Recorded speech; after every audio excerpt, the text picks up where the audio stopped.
By yon bonny banks and by yon bonny braes, where the sun shines bright, oh, Loch Lomond, where me and my true love were ever one to gay, on the bonny, bonny banks of Loch Lomond. So you'll take the high road, and I'll take the low road, and I'll be in Scotland afore ye. But me and my true love will never meet again, on the bonny, bonny banks of Loch Lomond.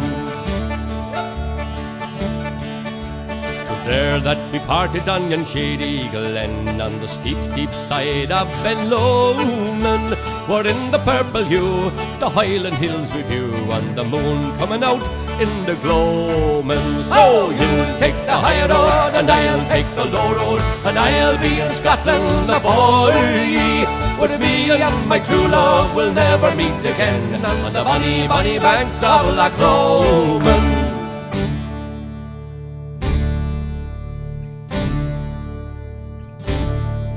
Well, the wee birdies sing and the wildflowers spring, and the sunshine, the waters are sleeping.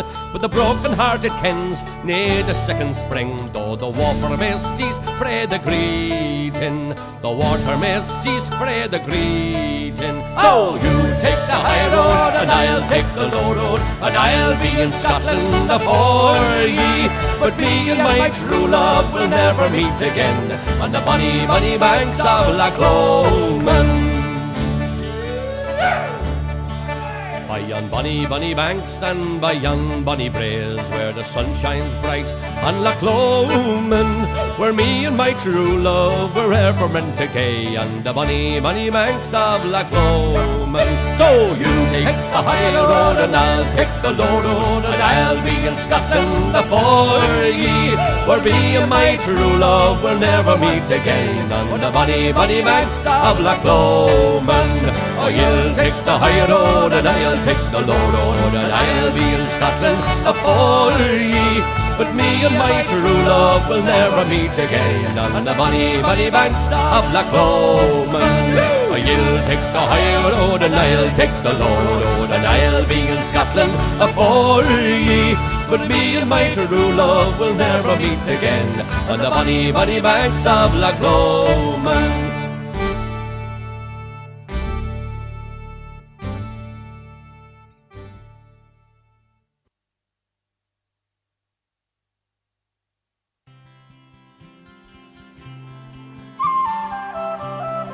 Oh, the summer time is coming,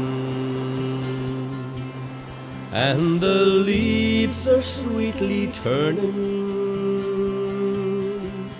and the wild mountain thyme all around the purple heather. Will you go, lassie, go? And we'll all go together to the wild mountain thyme, all across the purple heather. Will you go, lassie, go? I will build my lover bower by yon cool crystal fountain, and on it I will pile all the flowers of the mountain. Will you go, lassie, go? And we'll all go together to the wild mountain thyme, all across the purple heather. Will you go, lassie, go? I will range through the wild and the deep glens sae dreary, and return with my spoils to the bower of my dearie. Will you go, lassie, go? And we'll all go together through the wild mountain thymes, all across the purple heather. Will ye go, lassie, go?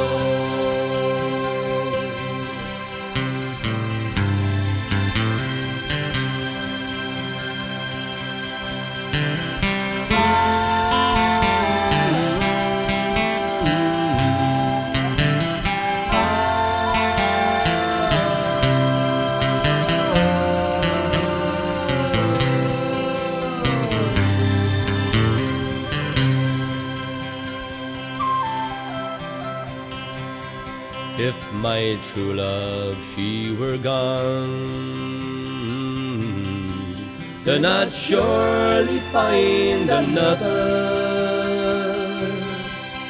When the wild mountain thyme grows around the blooming heather, will you go, lassie, go? And we'll all go together to the wild mountain thyme, all across the purple heather. Will you go, lassie, go? And we'll all go together to the wild mountain thyme, all across the purple heather. Will you go, lassie, go? Will you go, lassie, go? Will you go, lassie, go? Will you go, lassie, go? Will you go, lassie, go? Will you go, lassie, go?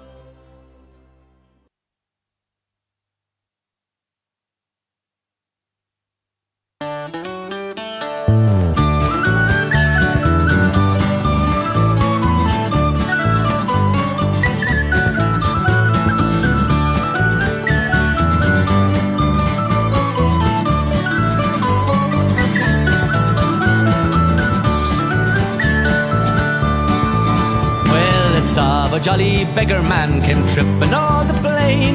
He came unto a farmer's door, his lodgings for to gain. The farmer's daughter, she came down to mew him cheek and chin. She said, he is a handsome man, pray we take him in. We'll go no more roving in the night.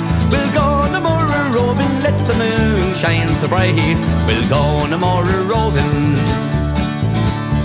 He would not lie within the barn or yet within the briar, but he would in the corner lie down by the kitchen fire. And a good strong bed was made for him of good clean sheets and hay, and there beside the kitchen fire the jolly beggar lay. We'll go no more roving in the night. We'll go no more roving, let the moon shine so bright. We'll go no more roving.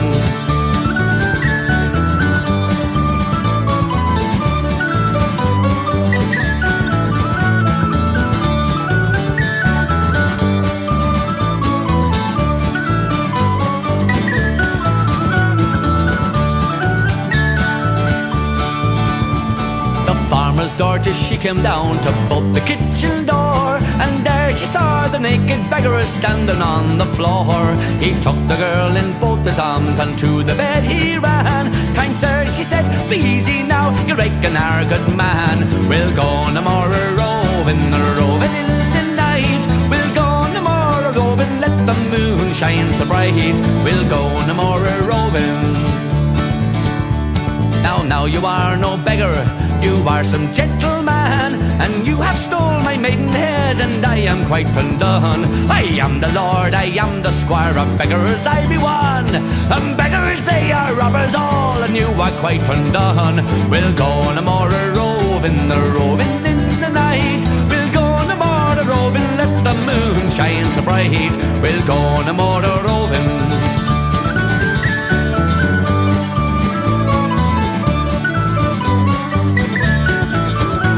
We'll go no more roving in the night. We'll go no more roving, let the moon shine so bright. We'll go no more roving.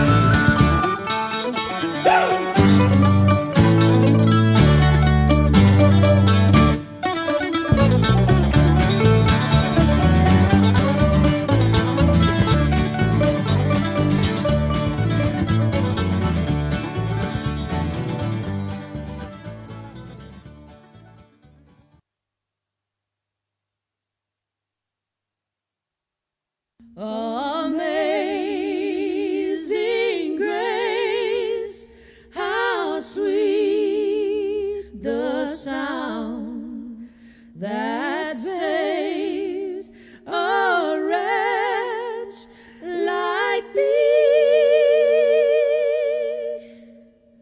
I once was lost, but now I'm found. Was blind, but now I see. God's grace first taught my heart to fear. His grace my fears relieved. How precious did that grace appear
I must away, love, I can no longer tarry.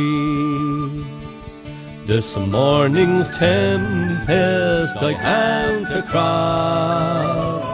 I must be guided without a stumble into the arms I love the most. And when he came to his true love's dwelling, he knelt down gently upon a stone, and through the window he's whispered lowly, is this my true love within at home? She's raised her head from her down soft pillow, she's raised her blanket from off her breast, and through the window she's whispered lowly, who's that disturbing me at my night's rest? Get up, love, it is thine own true love. Get up, love, and let me in, for I am tired, love, and oh so weary, and more than near drenched to the skin. So she got up with the greatest pleasure, and she got up and let him in, and they were locked in each other's arms until the long night was past and gone. And when the long night 'twas past and over, and when the small clouds begin to grow, he's taken her hand, and they kissed and parted. Then he saddled and mounted, and away did it go. I must away, love, I can no longer tarry. This morning's tempest I have to cross. I must be guided without a stumble into the arms I love the most.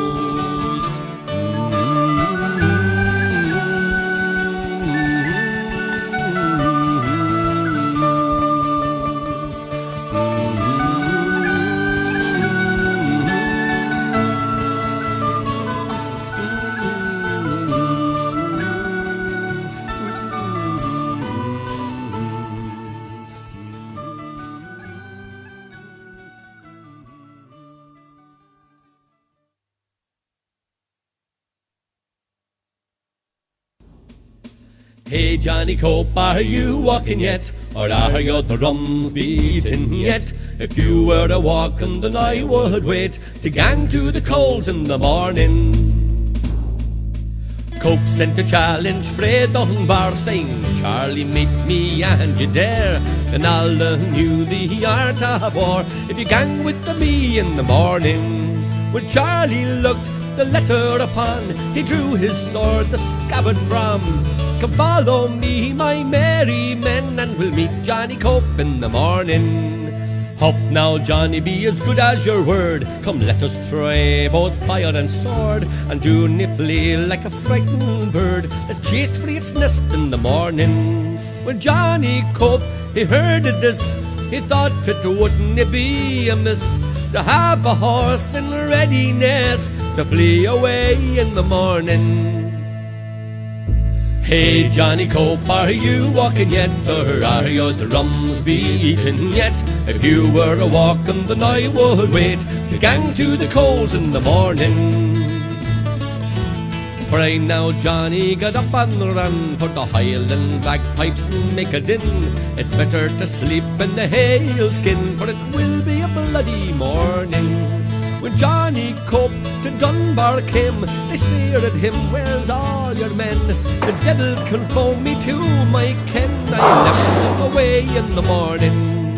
Up now, John, you were not late to come with the news of your own defeat, and leave your men in such a strait so early in the morning. In faith, quoth Johnny, you got such flakes from their claymores and the fill of eggs.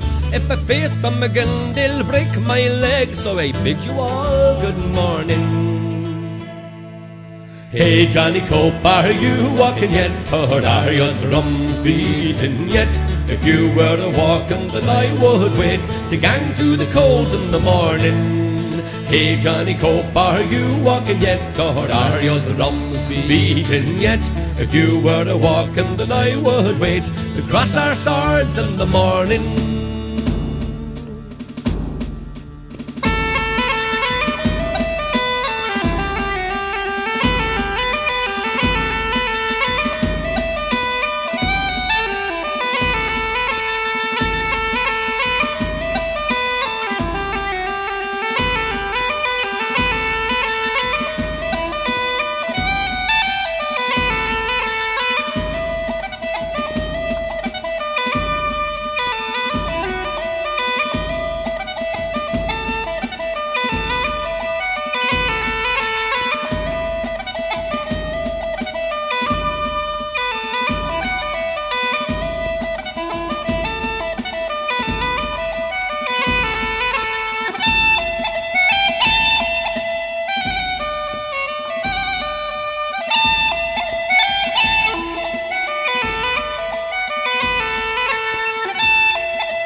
It was in and through the windows broad, and there the turly-whirlies art. The sweetest kiss I ever got was from my dainty Davy.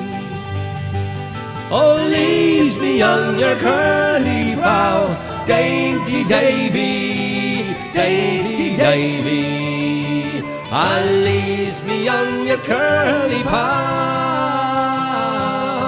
I am my own dear dainty Davy. 'Twas down among me daddy's peas, underneath all those cherry trees. Oh, there he kissed me as he pleased, for he was my own dear Davy. So leaves me on your curly pow, dainty Davy, dainty Davy, and leaves me on your curly pow. You're me own dear dainty Davy. When he was chased by a dragoon, into my bed he was laid down. I thought him worthy of his room, for he's my own dear dainty Davy. So lees me on your curly pow, dainty Davy, dainty Davy. And lees me on your curly pow, for you're me own dear dainty Davy. So lees me on your curly pow, dainty Davy, dainty Davy. And lees me on your curly pow, you're me own dear dainty Davy.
Loud the waves roar, thunderclaps rend the air.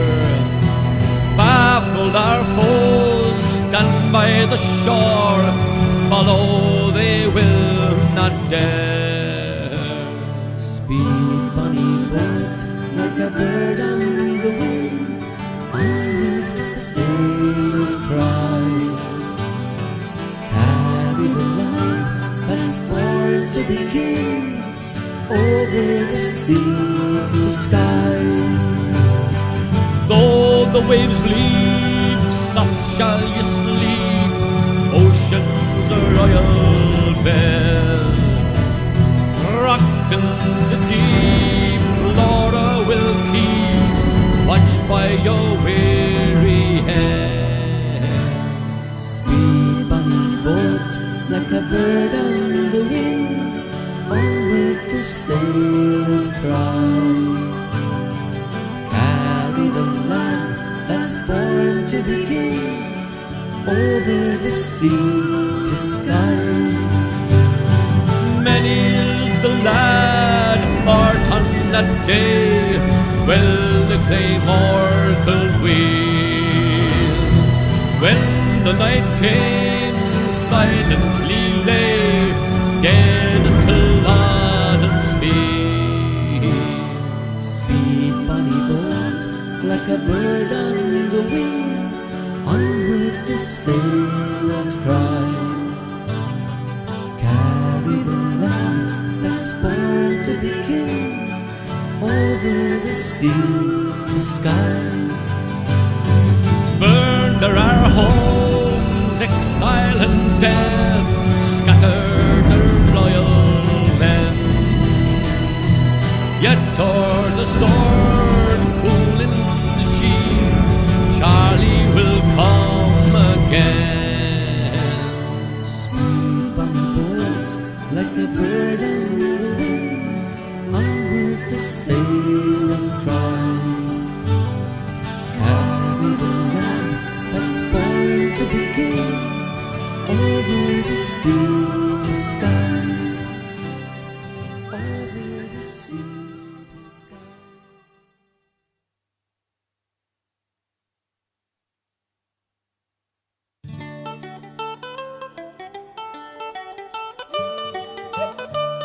All right, Rob. You know yourself very well, eh?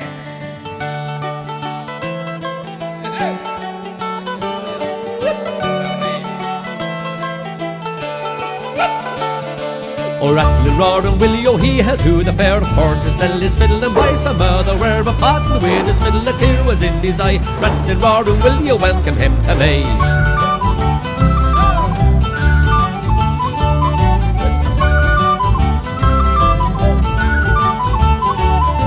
Oh, will you come sell your fiddle, oh, sell your fiddle so fine. Oh, will you come sell your fiddle and buy a pint of wine? If I were to sell me fiddle, the world would think I was mad. Where your aunt today, oh, me fiddle I had.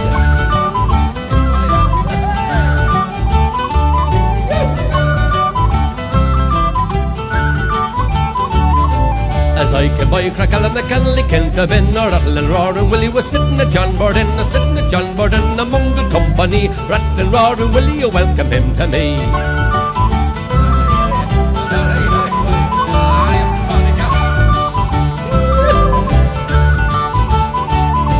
Oh, will you come sell your fiddle, oh, sell your fiddle so fine. Oh, will you come sell your fiddle and buy a pint of wine? If I were to sell me fiddle, the world would think I was mad. Many your aunt today, a me fiddle I had.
Oh, you Jacobites by name, lend an ear, lend an ear. You Jacobites by name, lend an ear. Oh, you Jacobites by name, your thoughts I will proclaim. Your doctrines I must blame, and you shall hear, you shall hear. Your doctrines I must blame, and you shall hear. What makes it right and wrong? By the law, by the law. What makes it right and wrong? By the law. What is right and what is wrong? A short sword or a long? A weak hand or a strong? For to draw, for to draw. A weak hand or a strong? For to draw. You Jacobites by name, lend an ear, lend an ear. You Jacobites by name, lend an ear. Oh, you Jacobites by name, your thoughts I will proclaim. Your doctrines I must blame, and you shall hear, you shall hear. Your doctrines I must blame, and you shall hear. What makes heroic strife? Famed afar, famed afar. What makes heroic strife? Famed afar. What makes heroic strife? Toe up the assassin's knife, or hunt your parents' life with bloody war, bloody war.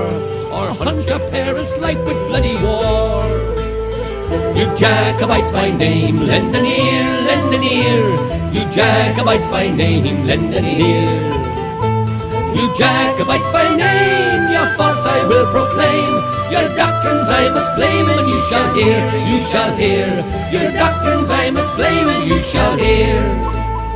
Then leave your schemes alone in the state, in the state. Then leave your schemes alone in the state.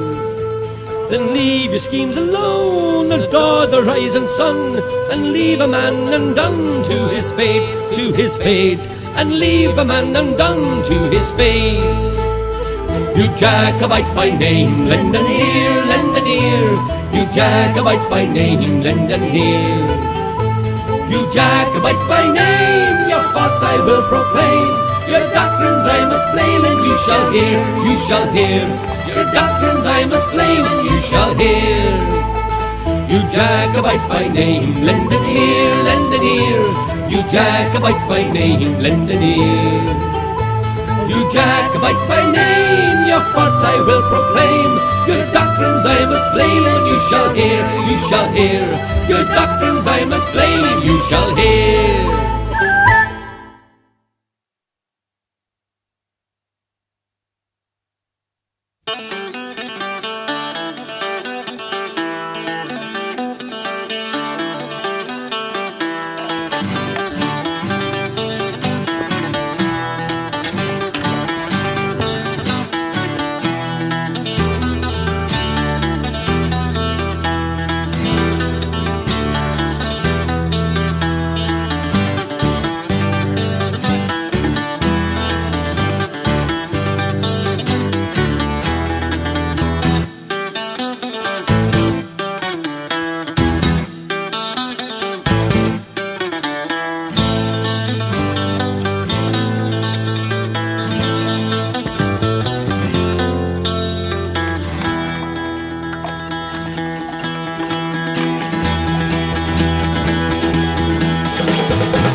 Should old acquaintance be forgot and never brought to mind? Should old acquaintance be forgot and the days of old lang syne? For old lang syne, my dear, for old lang syne, we'll take a cup of kindness yet for the sake of old lang syne. And surely you'll be your point stop, and surely I'll be mine, and we'll take a cup of kindness yet for the sake of old lang syne. For old lang syne, my dear, for old lang syne, we'll take a cup of kindness yet for the sake of old lang syne. We twa here run about the braes and put the goings fine, but we wandered many weary foot for the sin of old lang syne. For old lang syne, my dear, for old lang syne, we'll take a cup of kindness yet for the sake of old lang syne.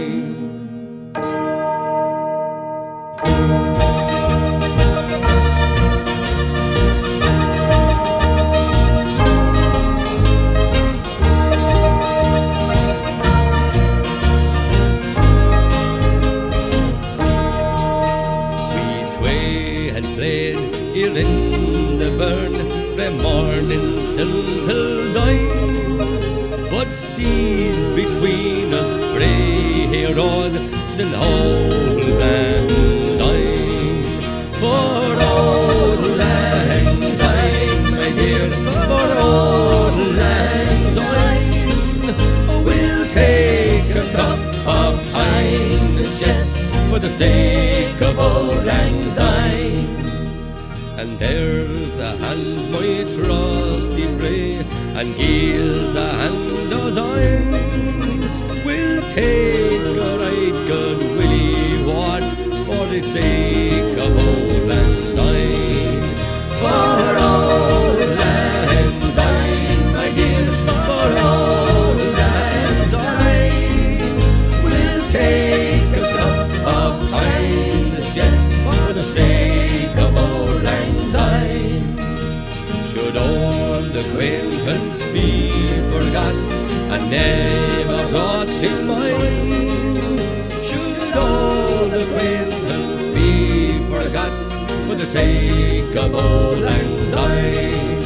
For old lang syne, my dear, for old lang syne, we'll take a cup of kindness yet for the sake of old lang syne.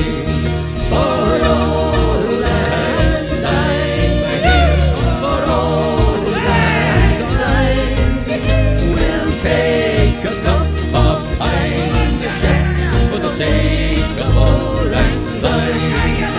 For old lang syne, my dear, for old lang syne, we'll take a cup of kindness yet for the sake of old lang syne. For old lang syne, my dear, for old lang syne, we'll take a cup of kindness.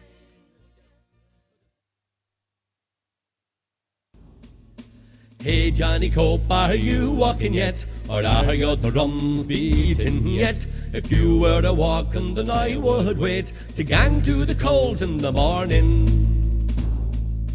Cope sent a challenge, Fred Dunbar, saying, Charlie, meet me and you dare. Then all knew the art of war if you gang with me in the morning. When Charlie looked the letter upon, he drew his sword, the scabbard from. Come follow me, my merry men, and we'll meet Johnny Cope in the morning. Up now, Johnny, be as good as your word. Come, let us try both fire and sword, and do niffly like a frightened bird that chased free its nest in the morning. When Johnny Cope, he heard of this, he thought it wouldn't be amiss to have a horse in readiness to flee away in the morning. Hey, Johnny Cope, are you walking yet, or are your drums beating yet? If you were a walk...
Down through the ages, many have expressed opinions about Scotland. Some, it has to be said, more complimentary than others.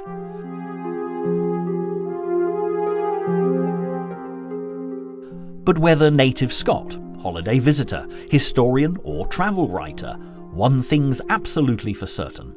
Once experienced, Scotland can never be forgotten.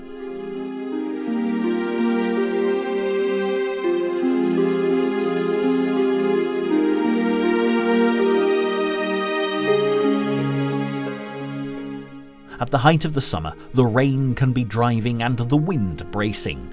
But even through the mists, the beauty and dramatic character of Scotland will shine to create a lasting impression, and seemingly every step you take will lead you to tales of magic and mystery, steeped in Celtic tradition and oozing with challenges for the curious.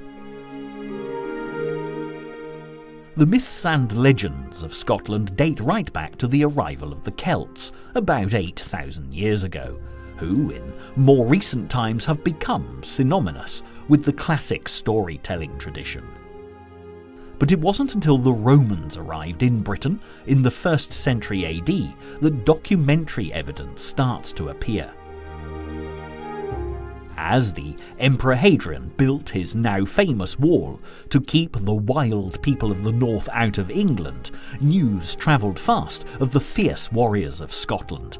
Naturally, as few southerners back then had the wherewithal to go and see for themselves, the stories grew more dramatic with every telling. Larger-than-life young braves, giants, monsters and supernatural creatures all had their parts to play. And when the marauding Vikings arrived, complete with their own, often incredibly bloodthirsty legends, the resulting mix got very interesting indeed. So where do we begin a magical mystery tour in search of the myths and legends of Scotland? Well, for most people, it has to be Loch Ness, truly one of Scotland's most beautiful locations.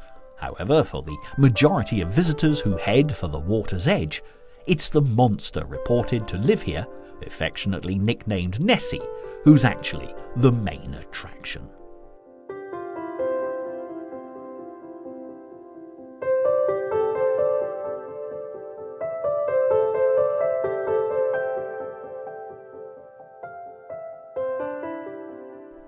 It may seem to be a fairly modern phenomenon, with various photographs of Nessie ranging from out-and-out hoaxes to the enticingly mysterious, regularly appearing, but the story begins many centuries before the advent of photography, with a very famous holy man.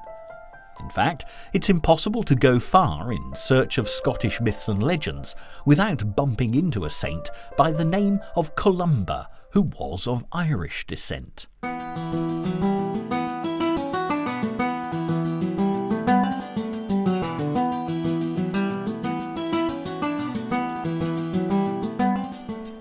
Now, in many respects, there are very tangible links between Ireland and Scotland.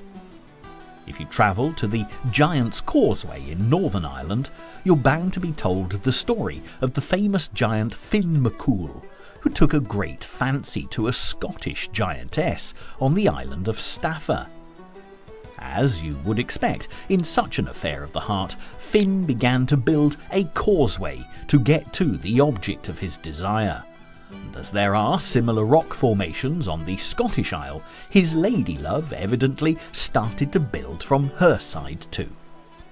However, when a Scottish giant, who also had a soft spot for the giantess, started hurling rocks at the mighty Finn, all hell broke loose.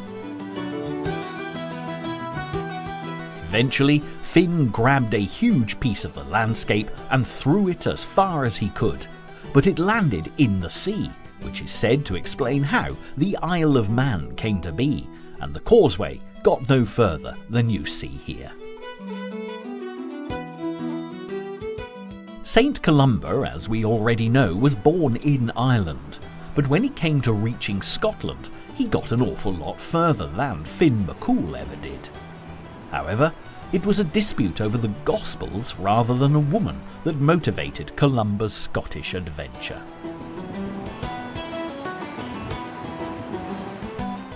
Columba, who lived in the 6th century AD, was a priest and a scholar, and the abbot of his monastery in Ireland, St. Finian, had travelled to Rome, returning with a much prized manuscript of the 4 Gospels of the New Testament. Columba asked permission to make a copy, but Finian refused, so Columba wrote out just a little of the Gospels every night in secret until he was caught, and St. Finian demanded he hand over the copied document. But Columba fled with his prize, raised an army for protection, and eventually was forced to do battle with the King of Ireland, who St. Finian had called upon to retrieve the manuscript. Columba won the day, but 2,000 men were killed in the process, and as a penance, the future saint exiled himself from Ireland to set sail for Scotland in order to convert as many wild Scots to Christianity as his actions had been responsible for killing.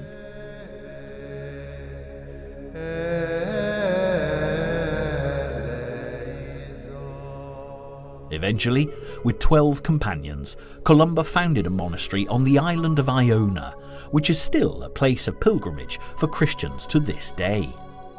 This was Columba's base, but he travelled all over Scotland searching for souls to save, and it was on one such expedition that he found himself in the Great Glen where Loch Ness lies. And this is how the first recorded sighting of the Loch Ness monster came to be attributed to St. Columba in 565. According to Adamant's Life of St. Columba, written shortly after the saint had died, Columba saved a man who was being attacked by the monster.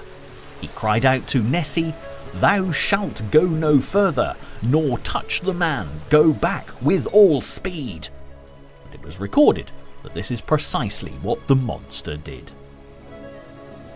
It might have been a good story for helping to convert the native Scots to Christianity, but how much truth there is in the tale is another matter entirely.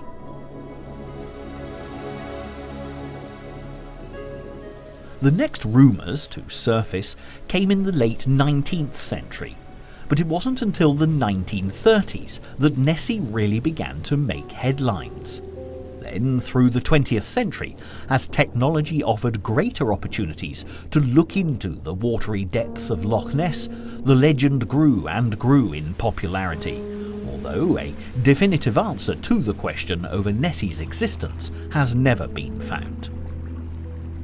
Suggestions that Nessie is, in fact, a plesiosaur, a throwback to the days of the dinosaurs, are very popular, while eels, sturgeon, and giant nematodes have all been cited as possible explanations.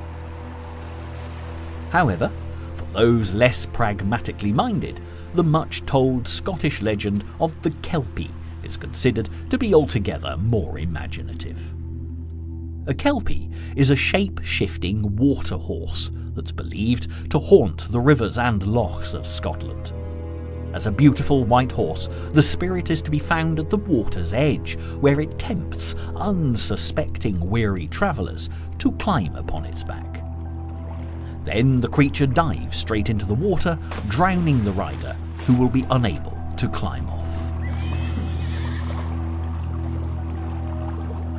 Interestingly, a similar legend, that of the brook horse, is part of Scandinavia's legendary heritage, with the Welsh and Irish having their own version of the story, and a link between the water spirit Kelpies and lake monsters, especially in the case of Loch Ness and the elusive Nessie, has been put forward on a number of occasions.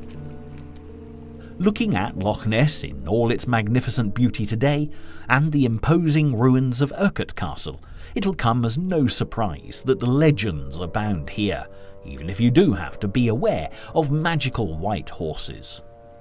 Nevertheless, there's an altogether more sinister tale of trouble for unsuspecting travellers in 16th century Scotland, which resulted in an alarming rate of disappearances that, if legend is to be believed, even had the King of Scotland on the case.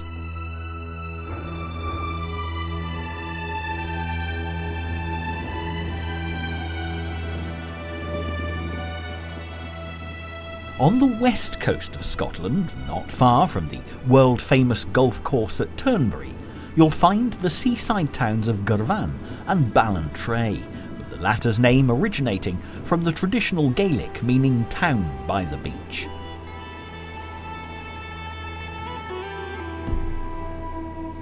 It all sounds very pleasant, but between the two towns, along the shore at Benane Head, there are stories told about a hidden cave, which is associated with one of the most gruesome of all Scottish legends.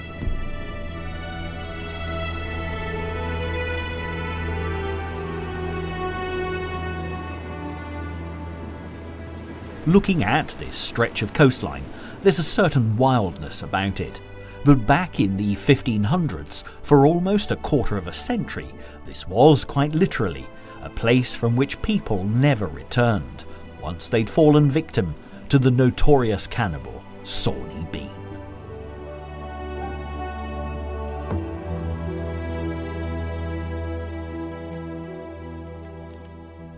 But Sawney Bean did not act alone. With an equally evil woman, he produced a brood of children, and his incestuous clan is thought to have numbered as many as 4 dozen in total. By day, they would hide in their cave, but at night the lawless Beans would ambush passing travellers, kill them, steal any possessions, and then take their victims' bodies back to the cave, where they'd be devoured. Local people seem to have been unaware of a clan of murderers living close by, but needless to say, the regular disappearances did arouse suspicion, and the innkeepers, who were often the last to see the travellers alive, were considered prime suspects. Eventually, the Beans' unorthodox lifestyle came to an end when they ambushed a farmer and his wife riding home from Ballantrae. The man put up a tremendous fight, but in the fray, the woman fell to the ground, where her attackers cut her throat, and to her husband's horror, started to drink her blood.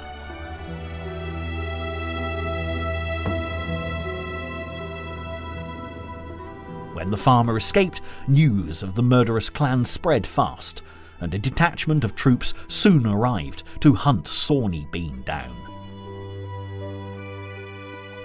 When the cave was found, it was littered with human remains, and the Beans were quickly rounded up and captured. They were taken to Edinburgh's Tolbooth jail and executed without trial the following day. Like so many legends, there's no substantiating evidence, and historians are dubious about the story to say the least.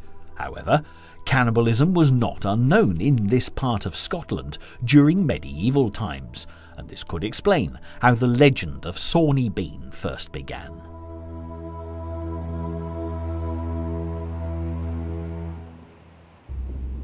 And so, our journey has brought us to Edinburgh, a city awash with some of the best Scottish myths and legends.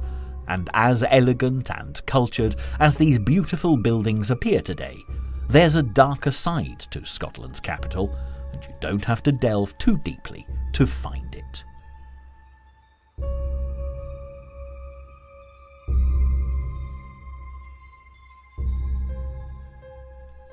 Now, along with Sawney Bean, there are two other names that have gone down in Scottish history for kidnap and murder.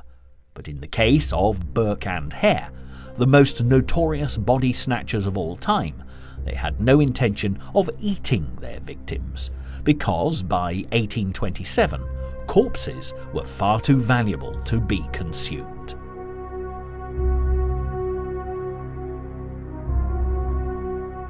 Edinburgh University has a fine reputation when it comes to medicine, but in the early 19th century, Edinburgh, like many other medical schools, struggled to find sufficient dead bodies for the students to learn their craft from.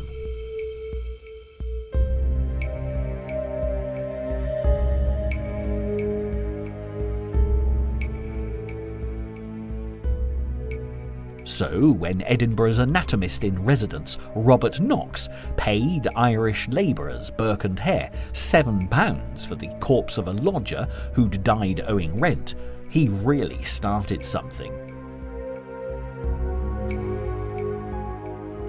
At that time, the usual sources of corpses for the medical college were from the workhouse or the hangman's gibbet, and Burke and Hare saw an opportunity to make a great deal of money. Hare's mistress ran a lodging house, where Burke and Hare lured unsuspecting souls, often vagrants or prostitutes, whose passing was unlikely to be noticed. The victims were plied with drink, and then suffocated, so as not to leave any marks on the body, and by the next day had been sold to Knox, ready for dissection on the surgeon's table. It's thought Burke and Hare dispatched 16 victims in this way, but when some of the medical students recognised the body snatcher's 10th victim, prostitute Mary Patterson, having no doubt availed themselves of her services, an investigation was launched.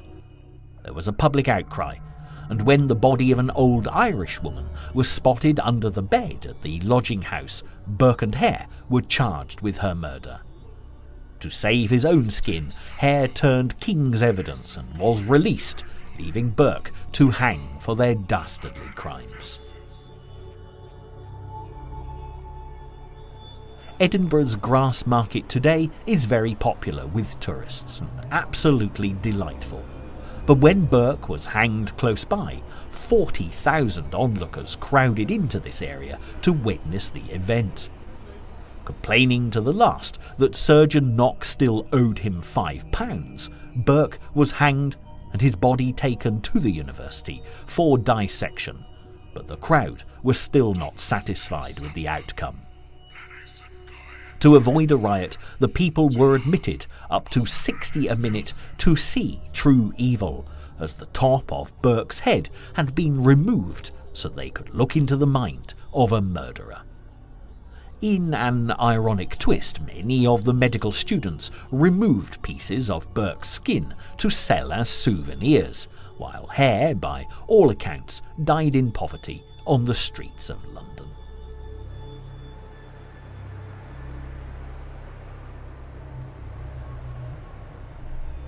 Law and order was always a dangerous business in Edinburgh, as demonstrated with so many spectators turning up to see Burke hang. and today there's a bizarre custom that surrounds the spot where the old Tolbooth jail used to stand. Just outside the unmissable St Giles Cathedral, if you look down to the ground, you'll see the Heart of Midlothian, a fine mosaic of stones which marks the location of the much-hated prison. It's said that local custom demands you spit upon the spot, but as that would be extremely antisocial, this is perhaps one urban legend that's best noted but not acted upon. However, not all of Edinburgh's legends are quite as gruesome as that of Burke and Hare, and if you find yourself in the vicinity of Greyfriars Kirk, you'll discover a real shaggy dog tale. The story of this churchyard has plenty of horrible history, and is where the Covenanter movement was brutally crushed. Ever since the Emperor Hadrian built his wall, the independent spirit of the native Scots was renowned the world over, and they fought as fiercely to worship in the way that they chose as they did for every other freedom they held dear.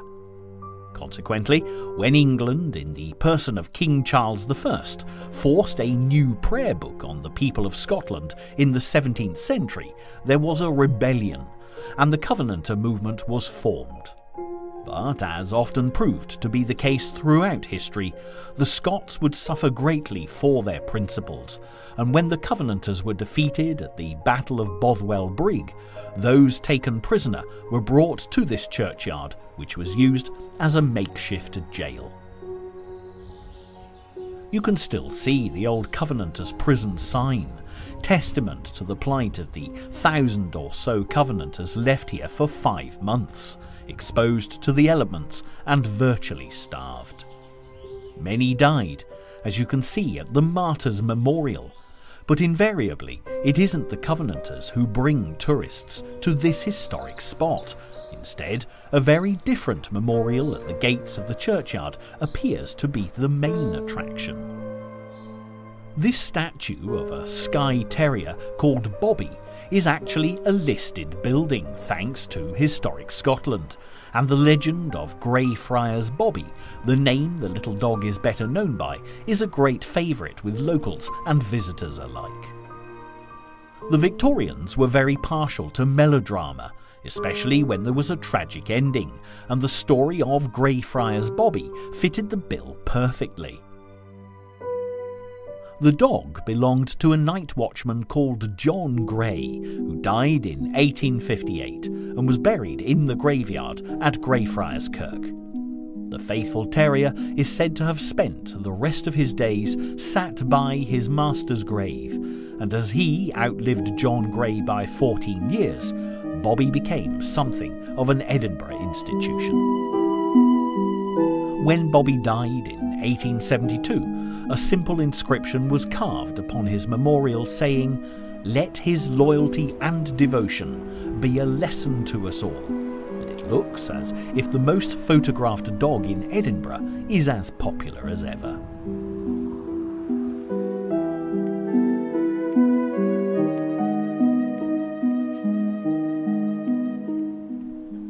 Now, although John Gray and his faithful Bobby rest in peace here, Edinburgh is well known for its ghost stories. There have been some legendary tales down through the ages of supernatural manifestations all over the city. We can actually start here in Greyfriars Churchyard, where visitors to the Covenanters' prison have experienced being pushed and pulled by unseen forces, only to find themselves covered in cuts and bruises the following day. Some believe it's the ghost of George Mackenzie, the Scottish lawyer responsible for persecuting the Covenanters, who's buried in the churchyard, while others think it's more likely to be the spirits of the unfortunate prisoners who starved to death here in such appalling circumstances. There are a number of ghost walks that are offered through Edinburgh's fascinating streets, and these excursions have become extremely popular tourist attractions. Here's a very brief look at some of the city's favourite ghostly legends. one of the most haunted destinations on any tour of Edinburgh has to be the castle, where tales of the paranormal have proved very mysterious indeed.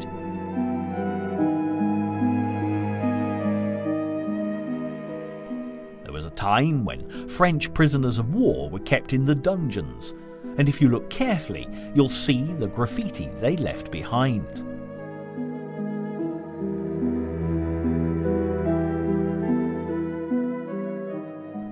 The castle boasts plenty of sightings of a headless drummer, who's believed to be of French origin, but in keeping with this musical note, the most infamous of the apparitions here is a lone piper, who can sometimes be heard even if he isn't seen.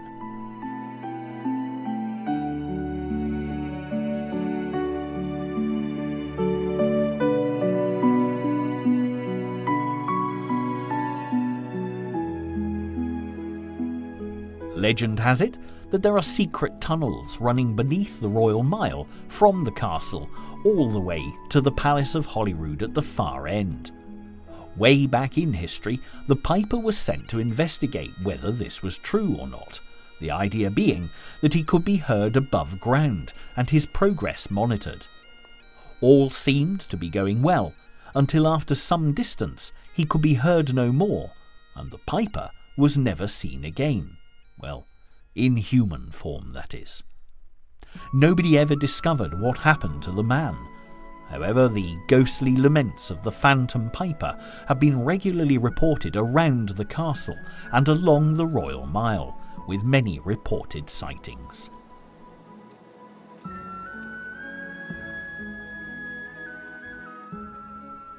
While exploring the Royal Mile, Edinburgh ghost walkers will always watch out for a ragged little girl known as Annie, the most famous of the spirits said to have come from Mary King's Close.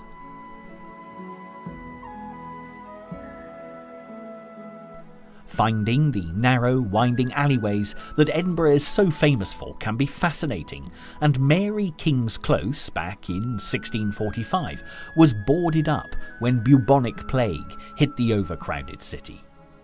By all accounts, there were plague victims still living, just left to die, and little Annie, with pustules all over her face, is believed to have been one of them.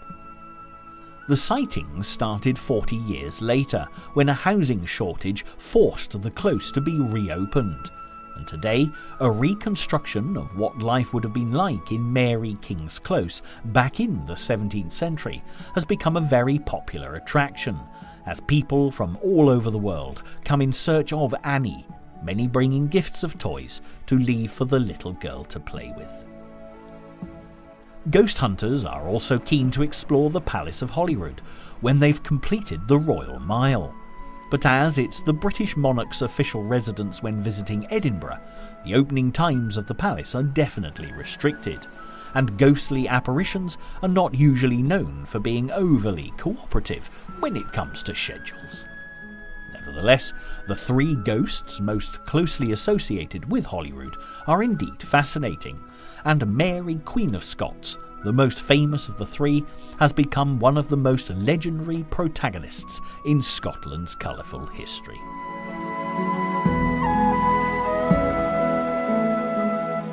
Mary became Queen of Scotland when she was just a week old, but back in 1542, being of royal blood could be very dangerous, and King Henry VIII, south of the border in England, saw this as an opportunity to take the crown of Scotland for himself.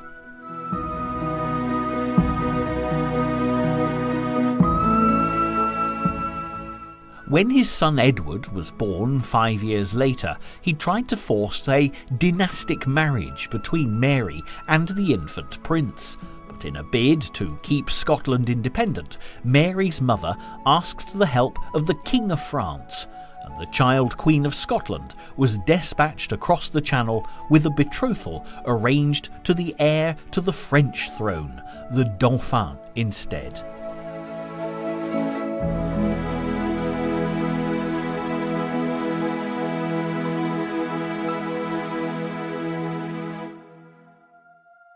With an alliance with France, Henry VIII's avaricious designs on Scotland were thwarted, and as soon as the royal couple were old enough, they married in Notre Dame Cathedral in Paris. And when the old king died, Mary and Francois II were crowned the new king and queen of France.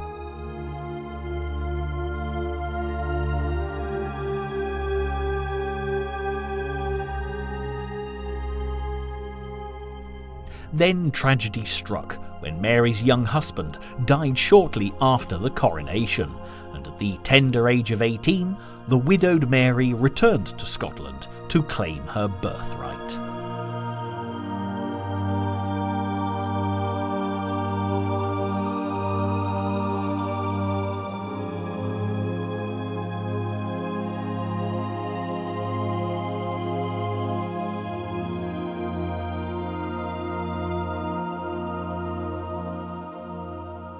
By this time, Henry VIII and his son Edward had both died, and Mary's cousin Elizabeth I was now Queen of England.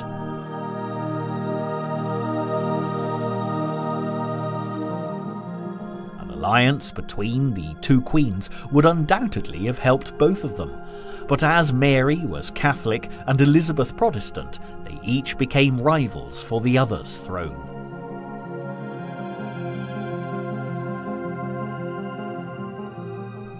But Mary's troubles really started when she married her cousin Lord Darnley, the second of the 3 ghosts in question at Holyrood, where the wedding took place. Darnley was a poor choice, no doubt charming until Mary was his wife, but the Queen quickly realised it was his lust for power rather than desire for her that had motivated his actions. Despite the stormy relationship, Mary became pregnant, but it didn't bring the couple together, and matters deteriorated further when Darnley, amongst others, murdered the Queen's private secretary and closest friend, David Rizzio, here at Holyrood, quite literally at her feet. The third of our trio of ghosts is of course the unfortunate Rizzio, and delve a little deeper into the story, and the plot definitely thickens. Mary was 5 months pregnant when this happened, and many believe Darnley was actually afraid that his own child, if a son, would rob him of all his power, so he committed the bloodthirsty crime in the hope that his wife would miscarry. The history books certainly paint an unpleasant picture of Darnley, but there's another explanation for these tragic events.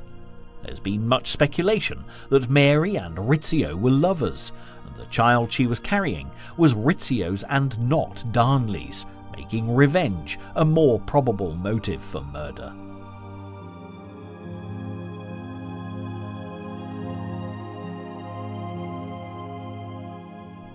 Whatever the truth, the blood stains on the stone floor of Holyrood Palace, where Rizzio fell to his death as a result of 57 stab wounds, have never been washed away. The story goes that despite centuries of scrubbing, the bloodstains always come back as a grisly memorial to David Rizzio and his untimely death.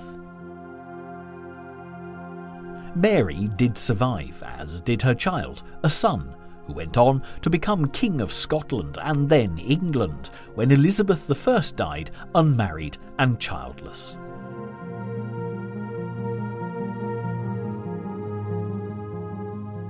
Ironically, Darnley didn't fare much better than Rizzio, and he too was murdered not long after his rival, with Mary Queen of Scots very heavily implicated in the plot, along with the Earl of Bothwell, her next husband. It was yet another disastrous marriage, and eventually, hounded by the Scottish nobles, Mary fled to England to throw herself upon the mercy of her cousin Elizabeth, who kept Mary a prisoner for almost 20 years, before having the Queen of Scots executed for treason. Mary's bad luck dogged her to the very end, because, by all accounts, the axeman who beheaded her took 3 attempts to fulfill his duty. So, All three ghosts in this tragic tale died most horrible deaths, and the legend of the Queen of Scots continues, owing as much to myth and speculation as it does to historic fact. When it comes to the great legends of Scotland, from the nation's earliest beginnings right up to the present day, the issue of Scottish independence is key to so many of the great stories. The epic heroes of the history books have become larger than life, and as you enter Edinburgh Castle, through this magnificent gatehouse, there are two statues stood either side of you that really do have a story to tell.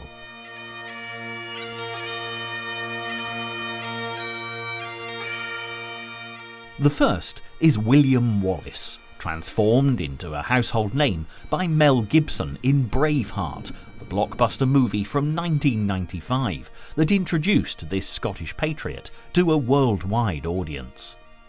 Now, although through generations of telling, myths, legends and history all have a habit of getting a little muddled, this is never truer than in the case of William Wallace. But to set his story in context, we need to take a quick look first at the Scottish clans.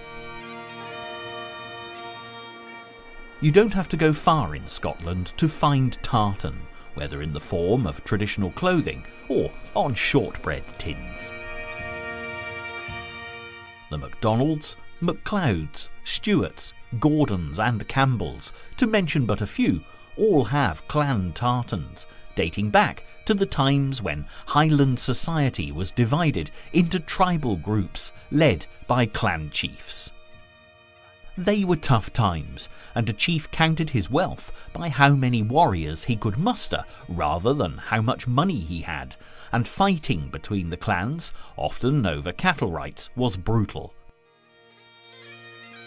The tartan kilt was developed for the clansmen as an all-weather garment that doubled as a blanket for sleeping out in the wild, and it identified their loyalties. But by the 13th century, the clans of Scotland were anything but united. And this is where the legend of William Wallace begins to gain momentum. When Edward I of England set his sights on Scotland, his brutal tactics left the Scottish clans reeling. In 1296 he stole the Stone of Destiny from Scone Palace, which was a precious artefact used in the coronation of Scottish kings, and took it to Westminster Abbey, where he had it built into his coronation chair. His vicious attempts to subjugate the clansmen almost succeeded, not least because the Scots were still as busy fighting each other as they were the English. Then along came William Wallace, who was able to unite the clansmen to fight together, and his victory at the Battle of Stirling Bridge in 1297 served notice that Edward I had a fight on his hands if he wanted Scotland. Nevertheless, with infighting and betrayal rife, Wallace was defeated at the Battle of Falkirk, and although he escaped, he was eventually captured and taken to London, where he was hung, drawn and quartered.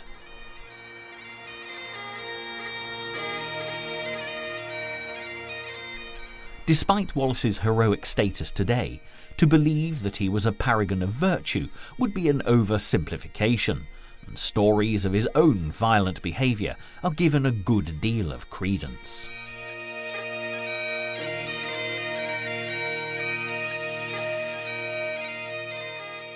The other statue at the gatehouse of the castle is that of Robert the Bruce, who some believe was implicated in the demise of Wallace. However, he rose to the task of driving the English out of his homeland and became King of Scotland in 1306.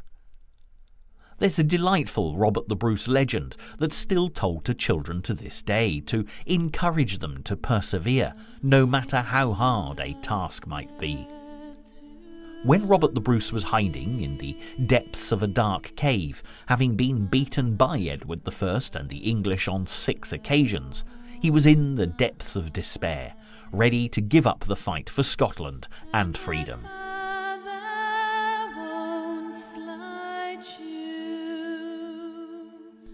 Then he spotted a spider trying to spin a web at the mouth of the cave, but each time it tried to attach the first thread, the wind blew the spider off course. This happened 6 times, and when the spider made a 7th attempt, Robert the Bruce vowed that if it was successful, he too would muster all his strength and attack the English for a 7th time, believing that just like the spider, he would be victorious.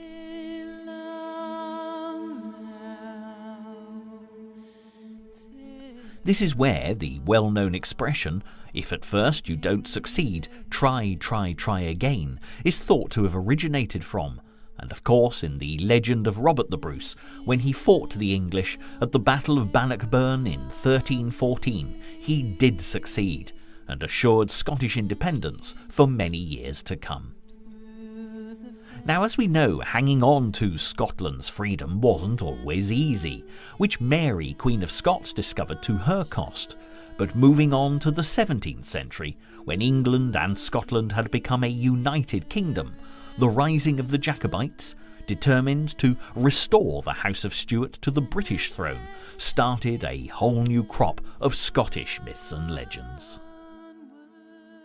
One journey now brings us to arguably one of the most dramatic and beautiful places on earth, Glencoe.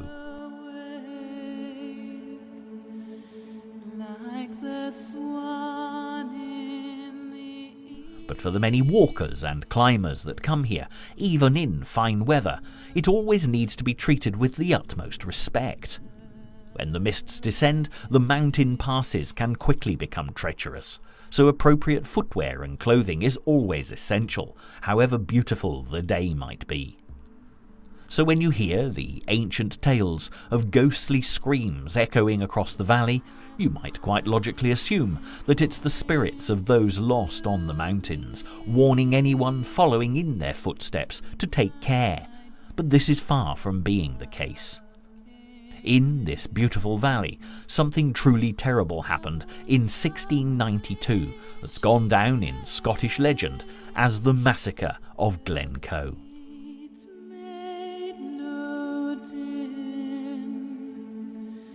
And she laid her hand on me.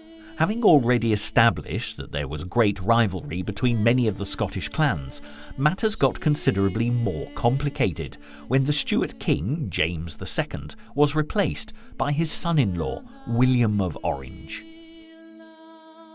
James II was the great-grandson of Mary, Queen of Scots, and when he fled to France, many of the Highland clans were very unhappy about a king of Scottish descent being deposed by a Dutchman. Eventually, with trouble brewing north of the border, the new king demanded each of the Highland clan chiefs swear an oath of allegiance to the crown by the end of 1691.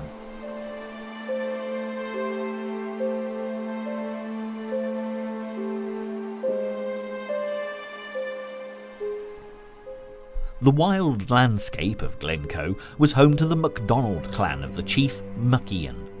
An old man, Macian held out to the last, but when he realised he was risking a battle he couldn't win, as all the other clan chiefs had capitulated, he hurried off to Fort William to take the oath.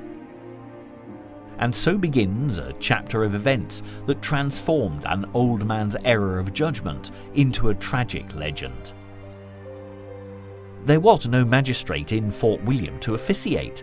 By the time Macian reached Invergary, in the winter snow, it was January the 6th, 1692, and the deadline had passed.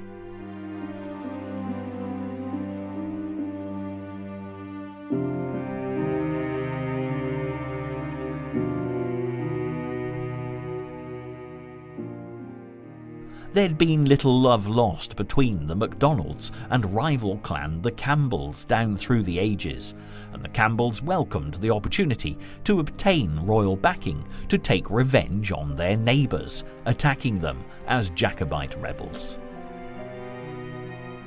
In February, 120 Campbells arrived in Glencoe, led by Robert Campbell, and with no reason to suspect treachery, the MacDonalds provided them with Highland hospitality.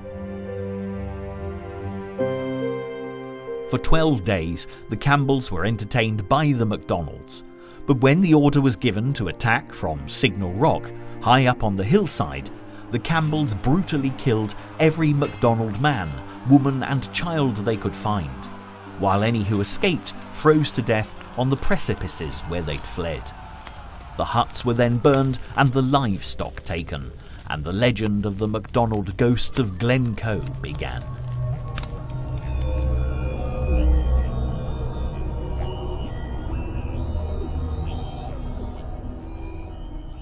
But when it comes to massacres and ghostly tales, there's one place further north that's very possibly the eeriest and most haunting location in all Scotland, where the Jacobites' dreams were finally dashed in the most brutal way imaginable on the battlefield of Culloden.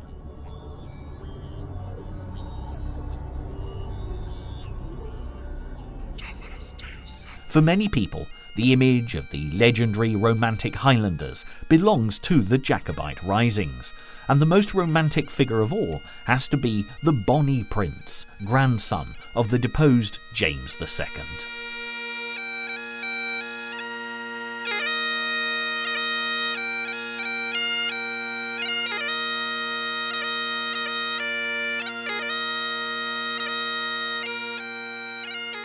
Charles Edward Stuart, who was born in France, landed in Scotland in 1745, determined to raise an army of Highlanders to march on London and restore the Stuarts to the British throne.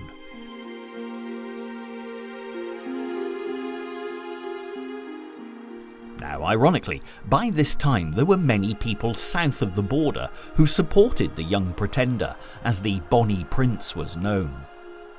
William of Orange was king by virtue of being married to a Stuart queen, but when he was succeeded by her sister Anne, who died childless, it really was the end of the Stuart line, and German relations, the Hanoverians, were invited to take the united throne of England and Scotland.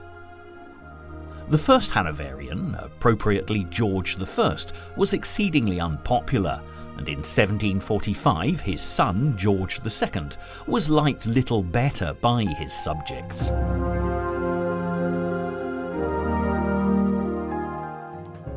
There was every chance that a Jacobite rising could now succeed, and Bonnie Prince Charlie's campaign began very well indeed. At the Battle of Preston Pans near Edinburgh, the Prince defeated the English forces commanded by Sir John Cope, but failed to capitalise on the advantage. The Jacobites stayed in Edinburgh for an inexplicably long time, and it was November before they marched on England, enabling George II to build a huge army of more than 10,000 men under the command of his son, the Duke of Cumberland. Even so, the Bonnie Prince had ample opportunity to take London, and got as far as Derby before his nerve failed him. Had he continued, who can say what might have happened? But instead, on the false advice of English spies, he retreated, believing Cumberland's huge army was close by, when it was in fact miles away.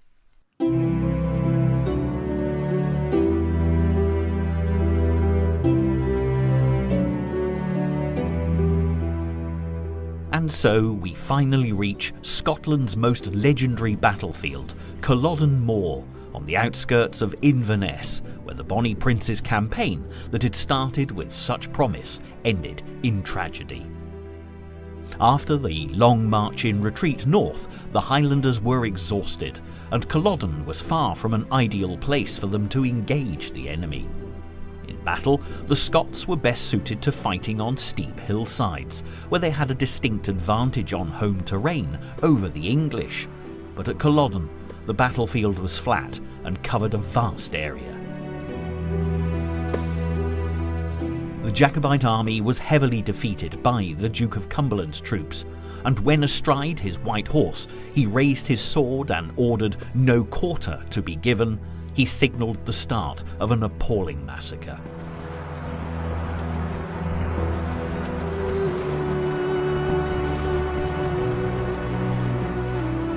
the injured Scots were slaughtered, and he even went back with his troops the next day to kill any who'd survived the night.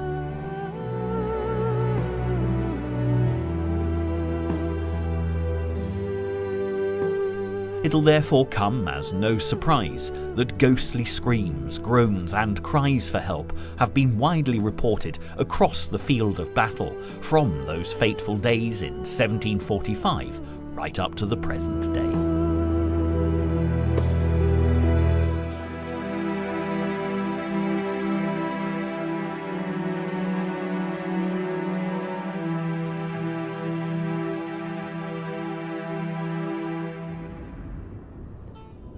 Yet Bonnie Prince Charlie escaped the English, and the story of how he managed to do this is very definitely the stuff of legend.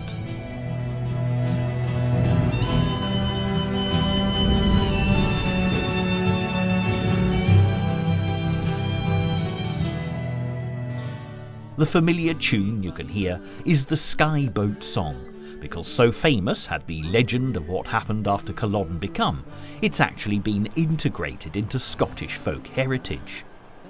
The lyrics tell of Bonnie Prince Charlie's incredible journey across the sea to the Isle of Skye in a small rowing boat with the lovely Flora MacDonald, a brave local heroine who dressed the prince as her maid to help him to safety. Baffled our foes, stand by the shore, follow they will not dare.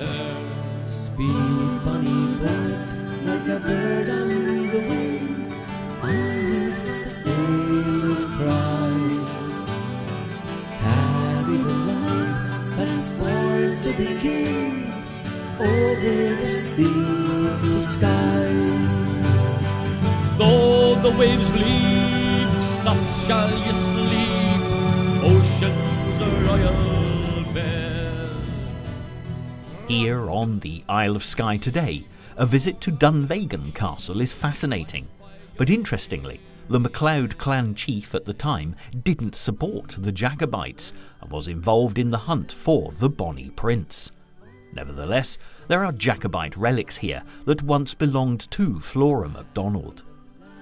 That's born to begin, over the sea to sky. How this came about is a legend in itself, and what happened to Flora is far more interesting than what happened to the Bonnie Prince. Eventually, Charles Edward Stuart escaped back to France, despite there being a huge price on his head, and in 1788, at the age of 68, he died, poverty-stricken, in Rome, having taken to drink.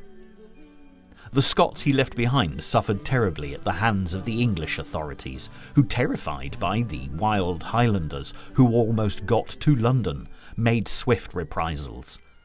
The clan chiefs were stripped of their authority.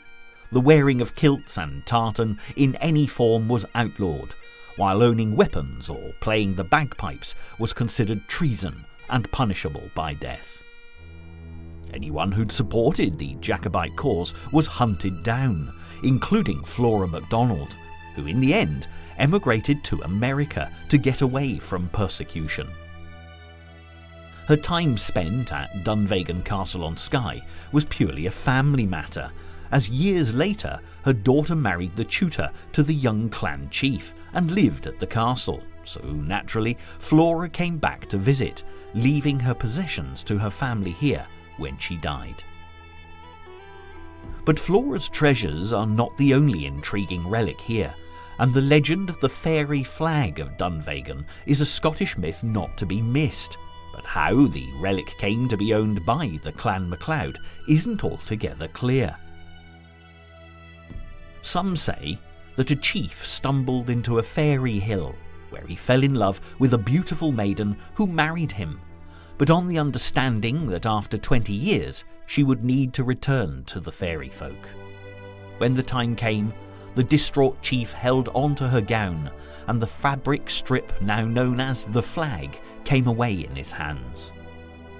Other accounts tell of it magically appearing on the crib of a sleeping infant clan chief, while it's also been attributed to another MacLeod clan chief, who's said to have torn it from the hem of a she-devil's skirt he fought while on crusade in the Holy Land.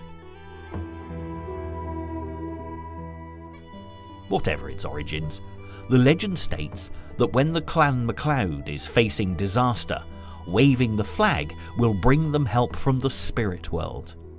The flag can only be used 3 times, and so far it's been flown on 2 occasions.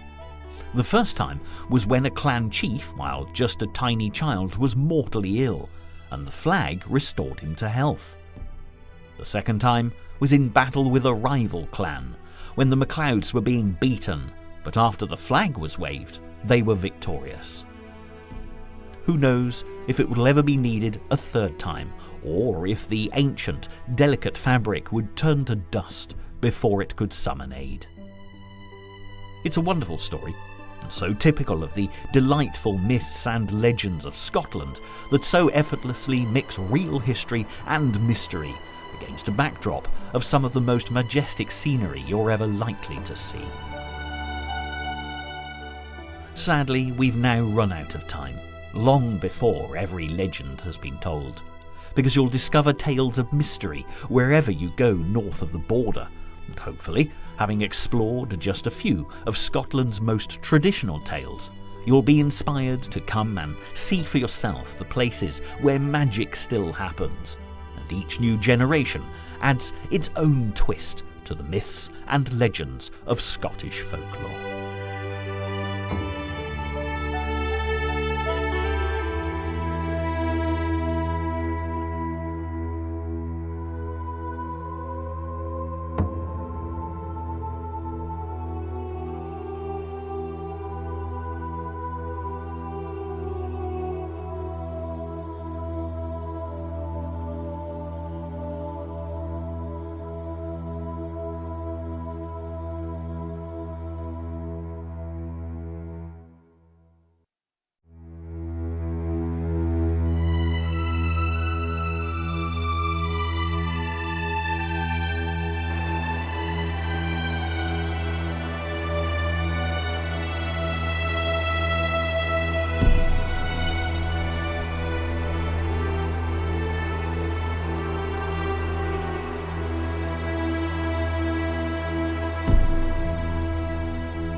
When the great Scottish poet and novelist Sir Walter Scott waxed lyrical about the nation of his birth in the Lay of the Last Minstrel, he presented an image of Scotland full of power and majesty.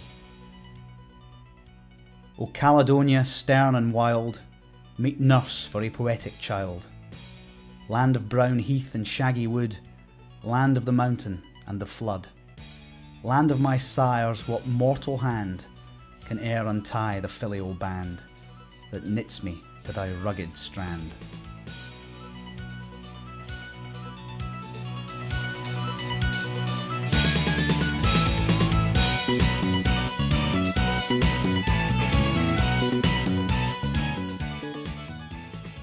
This celebration of Scotland and the patriotism that binds every true Scot to this rugged landscape, wherever they happen to live in the world, is as valid today as when the great man put pen to paper back in 1805.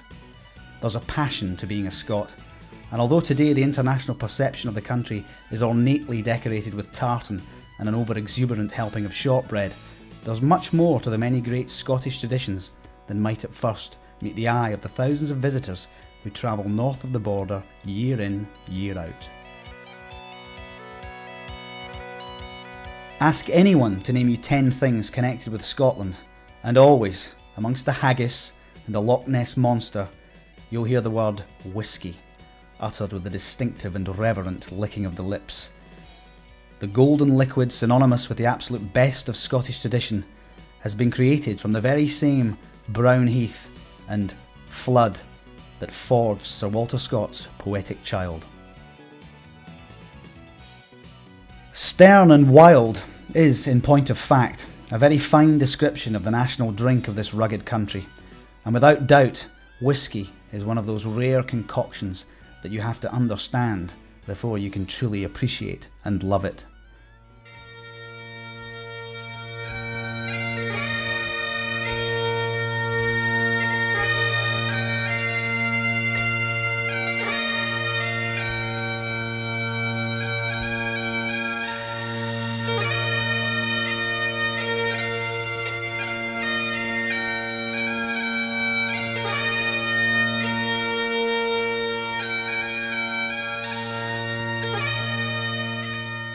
And so we begin On the Whisky Trail, a fascinating journey for the novice and experienced drinker of the wee dram alike. And although an hour is far too short a time to do justice to this wonderful subject, by the end of our tour you will at least have a thorough ongoing knowledge of Scotch whisky and a measure or two of insider tips from the major distilleries still in operation today to heighten your appreciation. Exactly how whisky came into being in Scotland is not precisely known, and there are a variety of interesting hypotheses as to how it all began. Some believe that monks from Ireland, intent on bringing Christianity to the wild Scots, also brought with them the recipe for the distillation of alcohol, a process widely practiced in Ireland since ancient times. However, it wasn't only the Irish that knew about a fine drop of the hard stuff. The Arabs had also worked out the alchemy required to turn innocuous ingredients into aqua vitae, the water of life. There are those that believe soldiers returning from the Crusades brought back these mysterious Arabian secrets and applied the principles to good old Scots barley. Equally, it could have been a cacophony of all this gleaned information, all thrown quite literally into the melting pot, along with reboiled porridge accidentally distilling away on an old peat fire. The term aqua vitae makes its first appearance in the Scottish history books in 1494, where there is an entry of malt being sold to one Friar John Corr to make the spirit. But the term whisky actually appears rather later, being derived from the Gaelic for water of life, Usqua Bay. In 1618, accounts of the funeral and wake of a Highland chieftain mentions Usqua as being served, and from this point onwards, Scotch whisky was produced in earnest. 17th century whisky making was a dangerous business, even though the actual procedure was straightforward enough. A sack of barley was soaked for a day or two in the running waters of a convenient burn before drying out for 10 days or so at room temperature, followed by the introduction of a smoky peat fire. The simple addition of water and yeast, which was then passed twice through a pot still, made for a remarkably potent mixture. Unfortunately, testing the whisky without today's modern equipment could be rather hit and miss, as the first and last parts of any given distillation were undrinkable, and in the case of the foreshots, extremely poisonous. Ascertaining the strength of the whisky called for an interesting experiment whereby gunpowder was added to the mixture. It took a brave man to set said concoction alight, but if it exploded, you knew you'd gone too far, and the whisky, to say the least, would be a wee bit too strong. It was also at this point in history that the eternal scourge of whisky taxation made its first very unwelcome appearance. Matters deteriorated rapidly with the Scottish and English Union of the Parliaments in the early 18th century, when English revenue officers were allowed to cross the border to sniff out illegal Scotch whisky production. Now, as any history book will tell you, the English were none too popular with the independent-minded Scots, and officious Sassenachs travelling north to tell them to cease their distillation was met with the utmost resistance. In fact, it became a point of principle to increase illicit whisky production to strike a blow against the English, and never was an act of defiant rebellion so greatly enjoyed by the people of Scotland.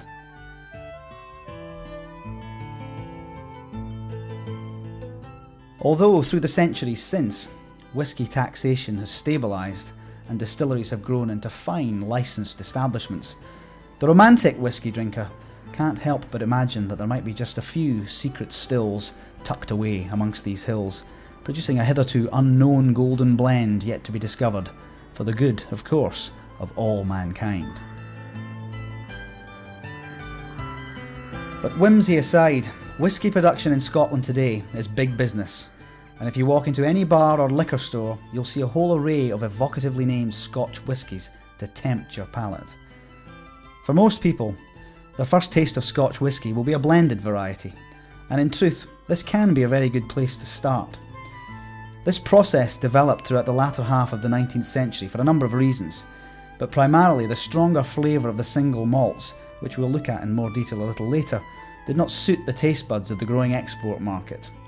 For the English, and partakers considerably further afield, the blending of both malt and grain whiskies allowed a far more widely acceptable result to be attained. Grain whisky is produced predominantly in the Scottish lowlands and matures more quickly than its fellow Highland malts.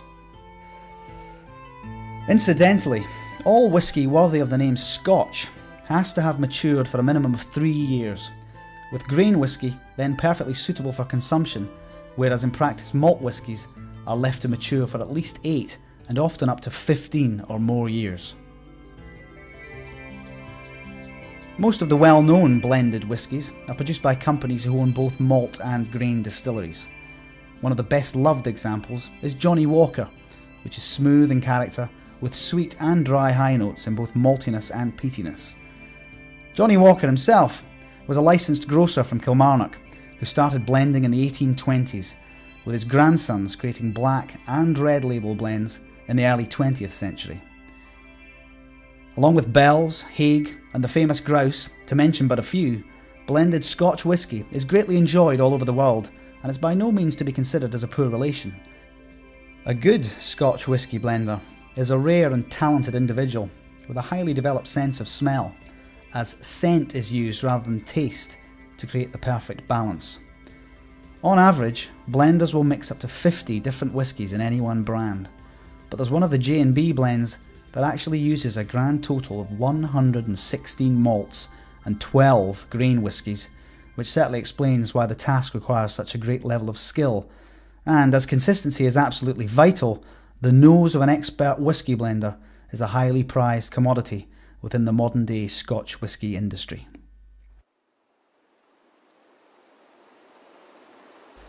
However, for many a whisky drinker, the ultimate progression as the connoisseur's palate develops is to the single Highland malt. And this is where our whisky trail begins in earnest. Our destination is Speyside in the northeastern Highlands, where more than half of Scotland's distilleries are in operation. When it comes to whisky production, Speyside has it all. The climate and geology of the Grampian Mountains, alongside the great glens bordering the River Spey, can only be described as perfect whisky country, and you will see numerous signposts for distilleries, many of which have wonderful visitor centres and provide fascinating guided distillery tours.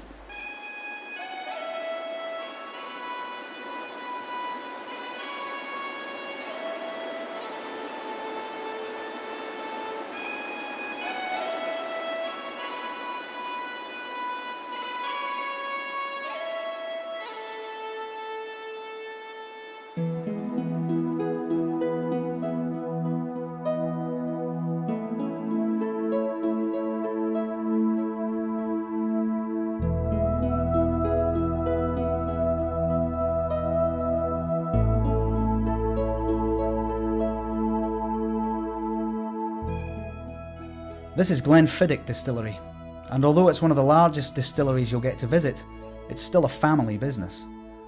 Production of this most distinctive of single malts, with a light, peaty aroma, counterbalanced with a delightful sweetness, has gone on uninterrupted for over 100 years.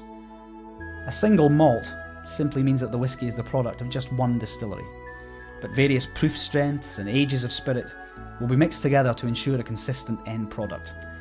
If you're a relative novice to whisky drinking and are only just starting to sample malt whisky, Glenfiddich is a great introduction.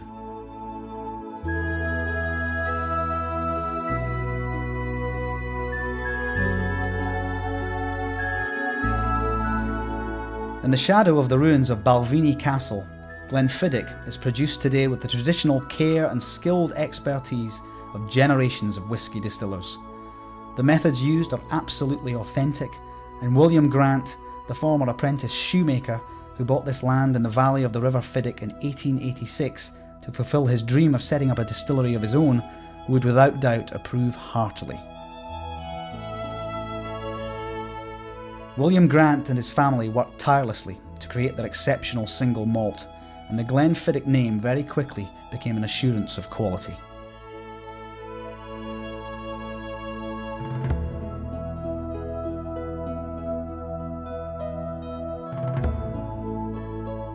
Crystal clear water from the Robbie Dhu Springs, the finest Scots barley, pure Highland air, and unusually small stills all contributed to make William Grant's Glenfiddich a unique and much loved single malt.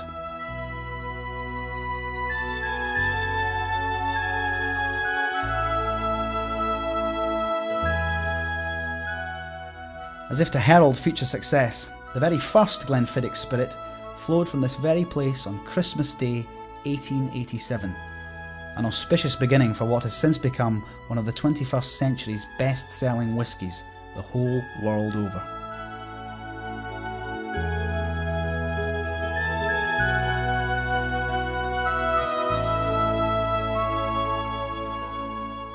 This really is the perfect opportunity to take a look in close-up at how Scotch malt whisky is made. It will vary between distilleries, and Glenfiddich has specific ways of doing things, but these are the basic principles. Just like their Scottish forefathers who soaked their barley in a local burn, the malting process begins with barley being steeped in water. After 2 to 4 days, the barley is drained and spread across a large stone malting floor, where it is allowed to germinate.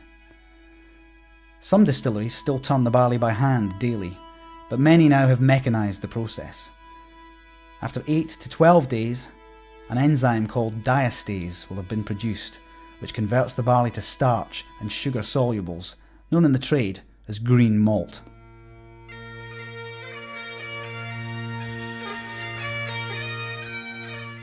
At this point, germination needs to be halted, and this is done by drying in a malt kiln. These pagoda-shaped towers are a common sight along Speyside, and with their oriental-style chimneys they look very exotic indeed.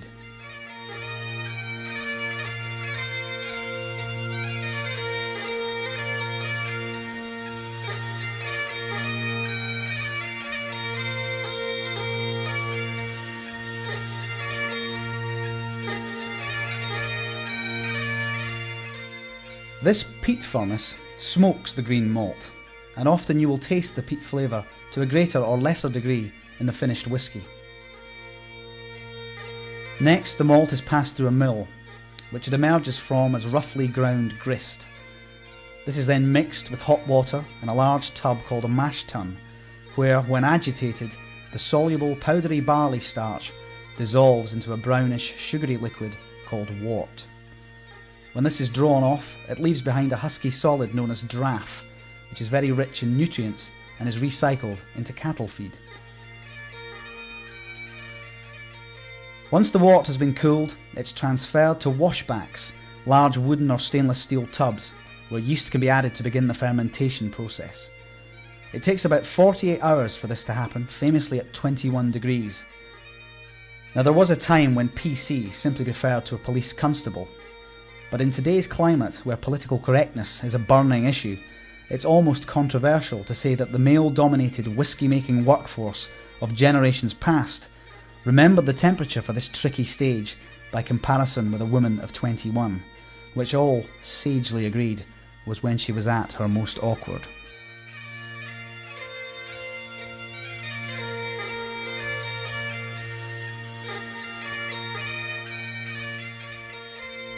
The resulting fermented liquid has a strength of about 7 degrees of alcohol and is unceremoniously named wash. And this is when the serious business of distillation begins.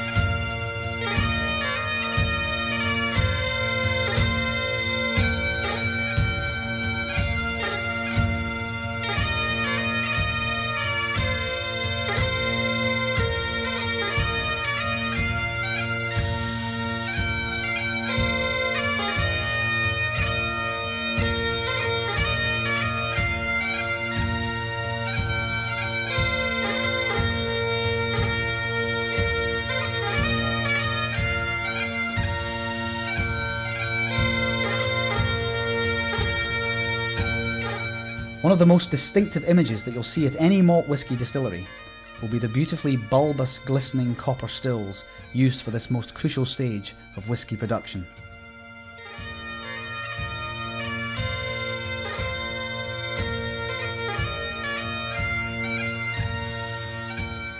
Little has changed with these great magical cauldrons in 200 years, and they are always made by hand, hammered out by highly skilled coppersmiths. You may ask, why copper in a modern world? Why not clinically spotless stainless steel? By all accounts, you'll have your answer if you're ever unfortunate enough to cut yourself on a sharp copper edge. The healing process will be in excess of a week faster than if it had been stainless steel, proving just how microscopically clean copper is. Also, copper is renowned for making the best possible cooking pots and pans because of its unrivaled heat conduction properties. And considering that these stills have to temper heats ranging anything between 600 and 700 degrees centigrade, it's undoubtedly a very appropriate choice of material.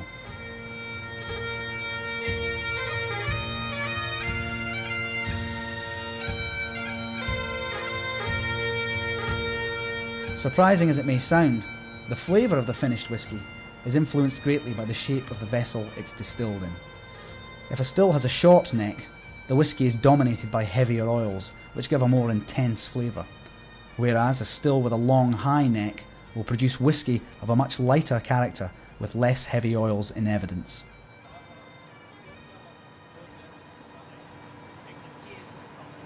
Here's the science bit. Alcohol boils at a lower temperature than water, which means therefore that it evaporates before the water does. Thus the wash is boiled so that the alcohol level rises to roughly 23 degrees in the vapour, which then condenses in a cooling plant of traditionally coiled pipes in cold water. This piece of equipment has always been referred to as the worm, and even though some of the newer, more technologically advanced versions have no coiled pipes whatsoever, to the whisky makers of Scotland, it's still a worm.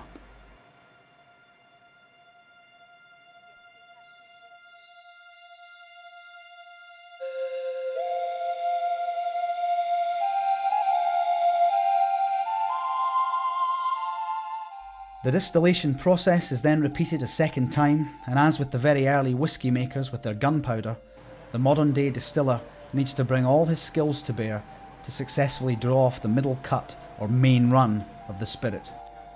Although you'll see various gauges to aid this critical judgment, it still takes an experienced eye to call the shots. The foreshots are as poisonous as they ever were, and the aftershots are equally as undrinkable as in ancient times. However, recycling is certainly possible, and nothing is ever wasted, as anything unfit for consumption is simply fed back into the wash for redistillation.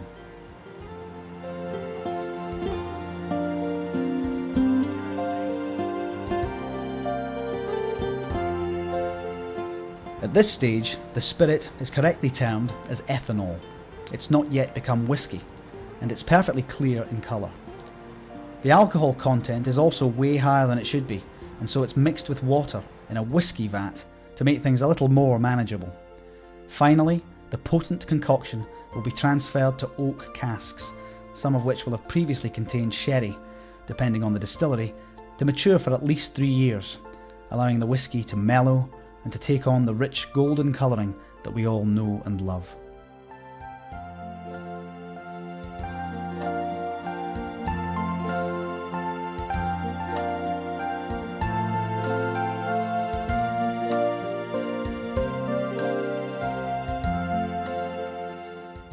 A certain amount of whisky will evaporate during this final process, but even the thrifty Scot can do nothing to prevent this, and what's lost has to be philosophically written off as the angel's share.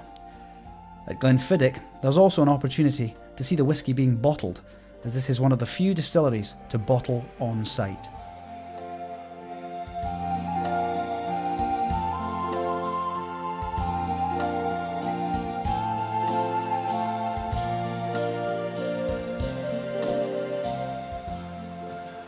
For the visitors who come and take the Glenfiddich tour in person, there's nothing so delightful as taking a wee dram of the finished whisky to judge for themselves what all the fuss is about. But fear not, Glenfiddich is readily available everywhere, and it's well worth the investment. You won't be disappointed.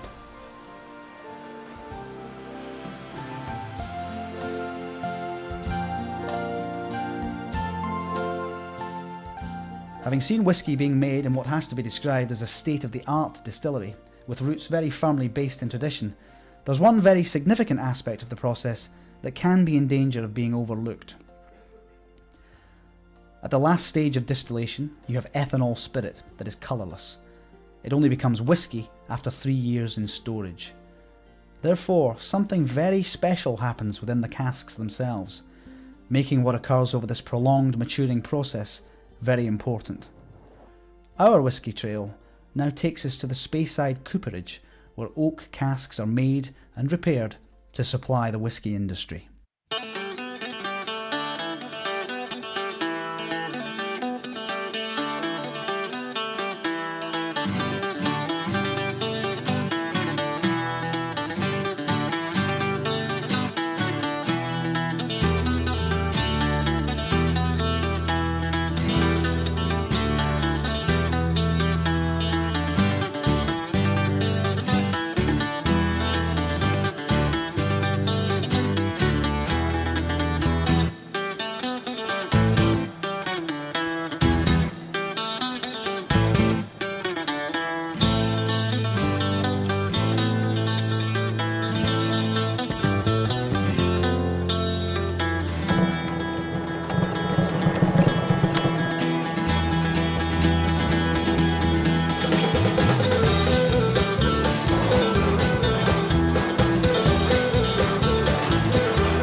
The word cooperage actually dates back to the Roman era, the Latin for cask being cupel, and the term for the man making it, a cuparius.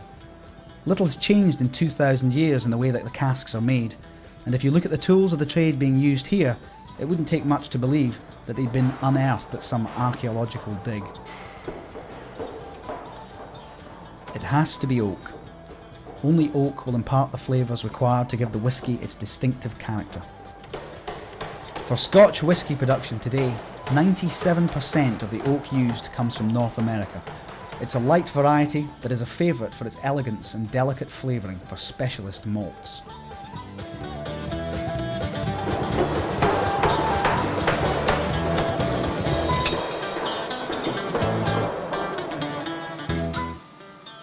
As already mentioned, some distilleries use old Oloroso sherry casks, and a high proportion of the work carried out here at the Speyside Cooperage is the repair and renovation of older casks. The flavour from the sherry-soaked casks always make for a richer and spicier whisky, which for some distilleries is an intrinsic part of their own specific taste.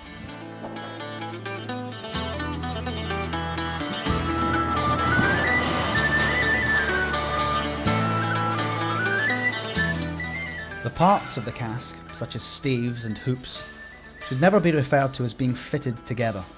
A true cask is raised up, and whether new or old, it needs to be fired. Not only will recycled casks be completely sterilised by this process, also the wonderful flavours of the wood will be completely restored to their former glories.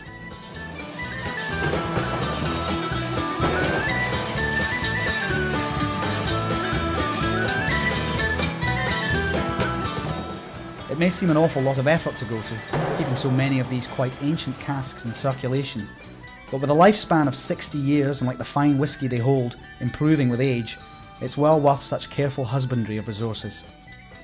Also, a brand new cask does cost in excess of £150, and after all, it's a fair price for such skilled work. But it wouldn't be in keeping with the very essence of Scotland if the distillers failed to ensure that they got their money's worth.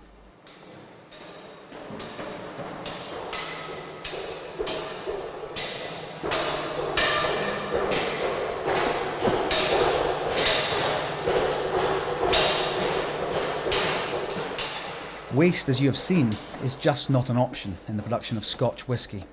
And even when these casks are beyond repair or complete sections have to be replaced, there's a huge demand for the discarded wood. Whisky is not the only treasure to come from Speyside. You don't have to look very far along the lovely riverbanks in season to find fly fishermen on an eternal quest for salmon.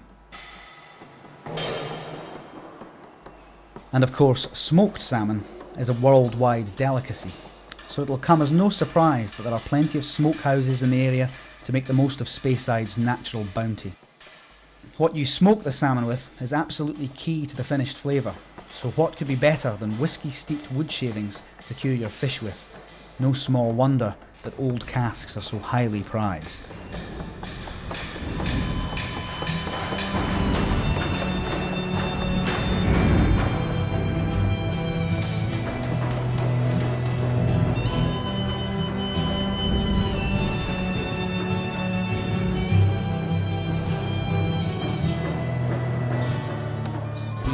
Bonny boat, like a bird on the wing, onward the sailors cry. Carry the lad that's born to be king, over the sea to sky. Loud the winds howl, loud the waves roar, thunderclaps rend the air. Baffled our foes, stand by the shore, follow. Now, as you're travelling through Speyside, considering the many wonderful varieties of Highland malt on offer, it would be very remiss not to consider, at least momentarily, the landscape of this fascinating region of the British Isles from a more sober perspective. But fear not, whisky is never far away, as our next destination will prove. Travelling a little further south of the Glenfiddich distillery and the Speyside Cooperage, all the Scottish guidebooks will make mention of Tomintoul, one of the highest villages in the Highlands at 1,124 feet. In summer, it's a veritable tourist attraction, but today, in the winter chill, the main road through the village seems to wind away into the distance, stretching seemingly to nowhere. Regiments of the British Army were responsible for the construction of a fair proportion of the roads, which date back to the mid-18th century. The Hanoverian King George II and his court in London had the shock of their lives when Charles Edward Stuart, he of Over the Sea to Sky fame, better known as Bonnie Prince Charlie, raised enough support to have the crowns of both England and Scotland quite literally within his grasp. The fact that he was one of the few people who failed to realise this resulted in an ill-advised retreat and the death of his cause and his loyal Scottish followers on the bloody battlefield of Culloden. It was a narrow escape, and the court of King George dealt harshly with the Scottish nation as a whole. The playing of bagpipes was banned, clan chiefs were stripped of their authority, the wearing of tartan, sporting of kilts, and the owning of weapons were all forbidden, and the penalty was death. What's more, a major road building campaign was instigated in the Highlands, working on the theory that if you wanted to subjugate the Scots, you had at least to be able to get to them, which was no easy task in this terrain. Despite being a direct result of the 1745 Jacobite rebellion debacle led by the Bonnie Prince, the roads served another fiendish purpose. The English customs men, on the lookout for illegal Scotch whisky stills, could rub salt into the already considerable Scottish wounds.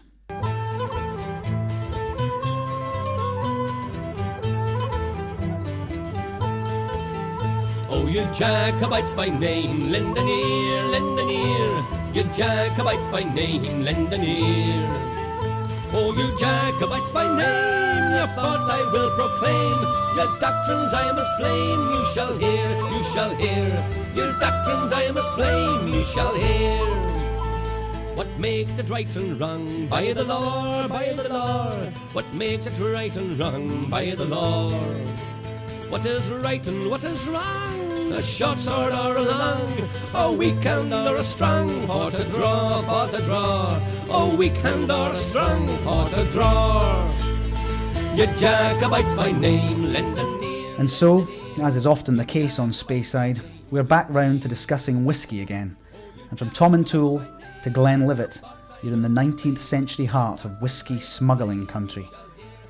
It's been recorded that there were at least 200 hidden stills along the valley of the River Livet, and hatred of the English revenue officers took on what can only be described as a religious zeal. What makes ferocious strife? Toe up the assassin's knife, or hunt your parents' life with bloody war, bloody war. Or hunt your... After the failure of Bonnie Prince Charlie and the merciless massacre by the English of so many Scotsmen at Culloden, the political climate of this rough landscape was echoed in the desperate measures the inhabitants would go to in order to maintain their independence.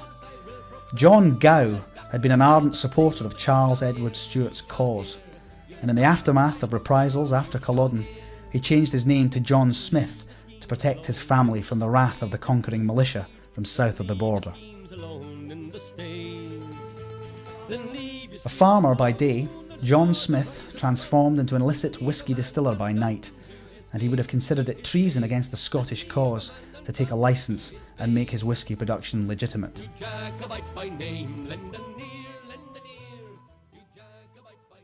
However, his grandson, George Smith, was one of the first distillers to commit this heretic deed under the Reforming Licence Act of 1823. Smith was encouraged to do so by his landlord, the penniless but landloaded Duke of Gordon, who saw the financial benefits of a legal export market. The Duke was in fact responsible for laying out the village of Tomintoul as we've seen it today, way back in 1779. George Smith was a brave man, selling his legal Glenlivet whisky far and wide, but the neighbouring still owners viewed him as a turncoat, a traitor to his Scottish heritage. For the rest of his life, Smith is reported to have carried 2 pistols with him wherever he went for protection.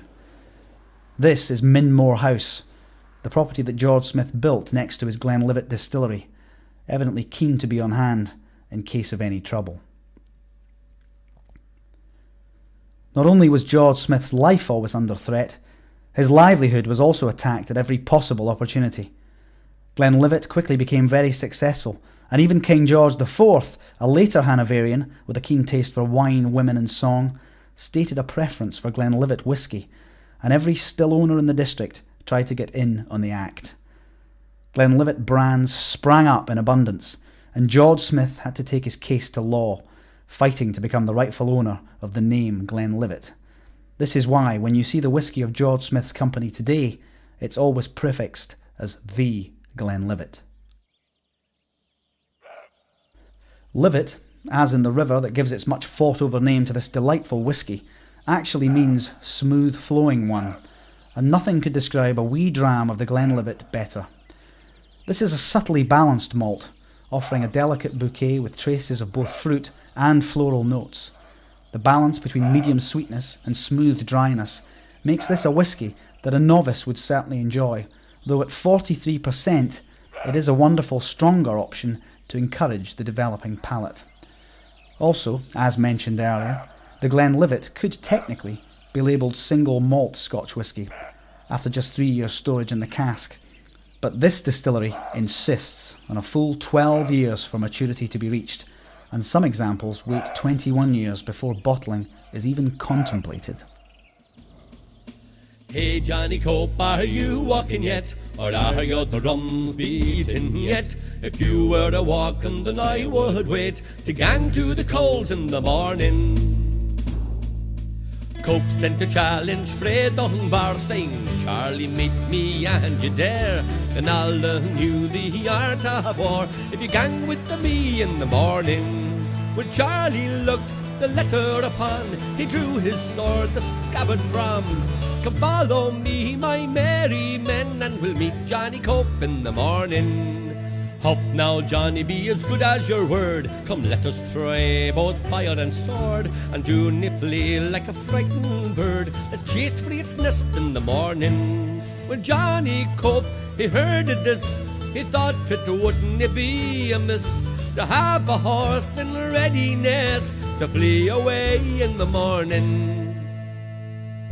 Hey Johnny Cope, are you walking yet, or are your drums beating yet? If you were a walking, then I would wait to gang to the coals in the morning. Pray now, Johnny, get up and run, for the Highland bagpipes make a din. It's better to sleep in the hailskin, for it will be a bloody morning. When Johnny Cope to Dunbar came, they speared him, where's all your men? The devil confound me to my ken, I left them away in the morning. Up now, John, you were not late to come with the news of your own defeat, and leave your men in such a strait so early in the morning. In faith, quoth Johnny, you got such flakes from their claymores and the filibegs. If I face them again, they'll break my legs, so I bid you all good morning. The next distillery on the Whisky Trail is Glenfarclas, another example of a family concern that was started by J and G Grant in 1865 at the foot of the magnificent Ben Runes. However, although the name's the same, the Grants of Glenfarclas were not related to William Grant, the founding father of Glenfiddich. Cross our swords in the morning. The Glenfarclas Grants are an enduring bunch, as 4 generations on, George Grant has enjoyed more than 50 years as chairman of this truly remarkable company.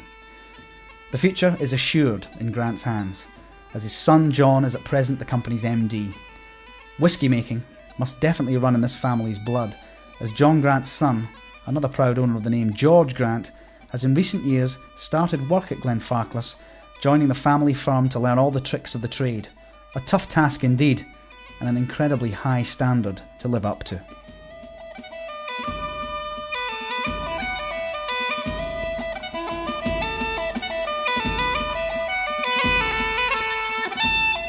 Despite its isolated location, in excess of 60,000 visitors a year flock to Glenfarclas, and the quality of the facilities for those who appreciate fine whisky and wish to improve their knowledge of the subject are really excellent.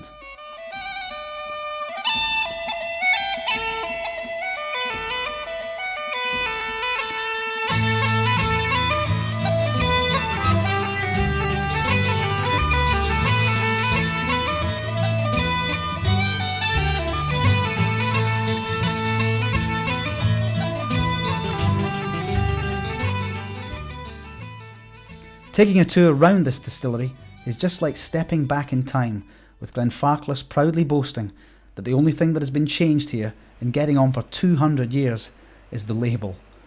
Malting and peat drying continues as it has done in ageless fashion, and when mountain stream water is added to the grist in the mash tun, one of Glenfarclas's most unique commodities is incorporated into the magical mix.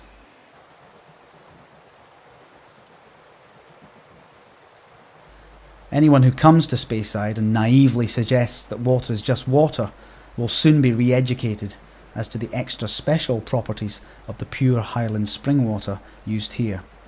As you've already seen, Ben Runes is pretty spectacular at 2,759 feet, and the crystal clear spring water flowing from high up on these slopes is often supplemented by melting snows. With traces of heather, peat, and granite infusing the water supply, the flavour is distinctive, and the ancient art of whisky distillation at Glenfarclas benefits greatly from this strategic natural resource. Incidentally, Glenfarclas means Valley of the Green Grassland, and it's appropriate that references to this all-important location is so fundamentally an integral part of this characterful whisky.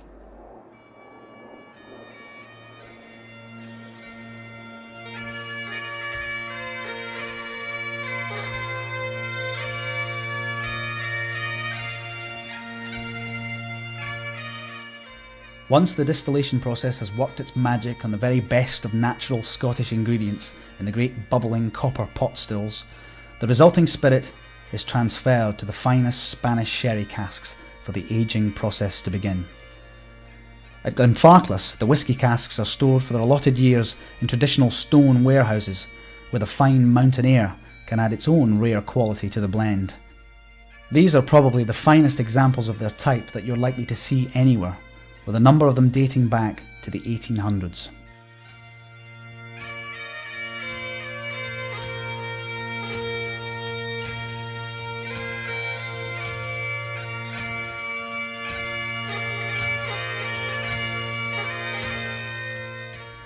Now, many of the distilleries produce whiskies that don't actually declare an age, whereas others have brands of various ages on offer.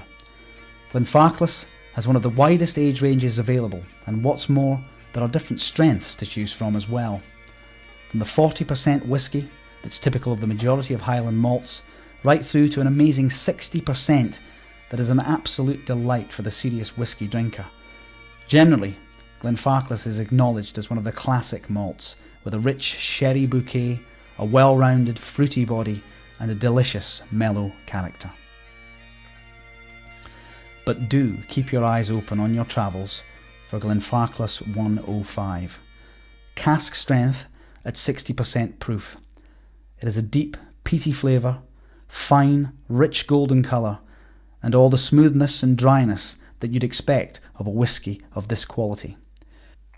Okay, so this isn't one for the novice whisky drinker, but it's nice to know what you're working towards in developing a more sophisticated palate.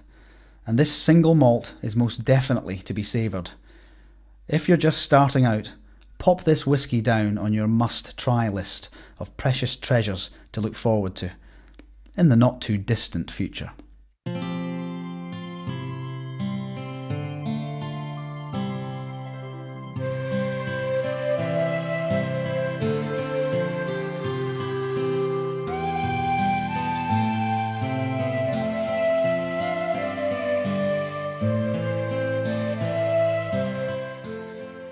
Having considered Glenfiddich, the Glenlivet, and the Glenfarclas brands, this is a good point in the programme to briefly mention a selection of single malts that are worthy of your attention for future reference. Cragganmore is as romantically named a whisky as you'll ever find. This classic Speyside malt certainly has a complex character, with a surprisingly delicate aroma and a delightfully smoky finish. Look out for the Cragganmore Special Reserve, as this is extra smooth and well worth searching for. Sticking with the Speyside malts, the Macallan distillery produces whisky that is matured in sweet sherry casks. Needless to say, the finished malts have a rich, sherried aroma, but they also have a surprising hint of peachiness. This is a very mellow Scotch whisky, both smooth and elegant, and very popular. If you're looking for a single malt that's suitable for all palates, from the novice to the connoisseur, you'll not go far wrong with Cardew, a smooth, light malt with a silky character and delicate, sweet flavour. Although through the course of this programme, the main emphasis has been upon these wonderful Speyside malts, it's well worth travelling further afield to take in single malts from different regions of Scotland. The Dalwhinnie distillery is in point of fact only just south of Speyside and was built in the late 19th century. Most of the production was used for blended varieties, but in 1988 the Dalwhinnie single malt was developed. This is a perfect pre- or post-dinner dram, light and aromatic with a soft heather honey finish. Now, if by this stage in the proceedings you're feeling rather more adventurous, there are a whole host of single malts produced on Islay, where a peaty character distinguishes the whisky from this rugged Scottish island. Lagavulin is certainly quite pricey, so if you find a pub that serves this whisky, it's worth trying a glass before you invest in an entire bottle. It's not to everyone's taste, but if Lagavulin is to yours, you'll absolutely love it. This is a powerful brew with a dominant aroma, dry, peaty, smoky flavour, and just a hint of sweetness. Should you prefer to begin with a less gusty Islay single malt, Bunnabain is a distillery worth considering. It's not as characteristically peaty as other Islay malts, and is fresh, light, and rather mellow. This whisky has a soft, smooth flavour, and is perhaps an altogether gentler introduction to Islay malts. Also, there are those that would recommend Talisker, the only malt whisky to be produced on the Isle of Skye, as a perfect halfway house between Highland and Islay malts. It's certainly full-bodied, with plenty of rich, peaty flavour, but it also has elements of the malty, fruity sweetness more in keeping with the Speyside malts that have been featured on this particular whisky trail.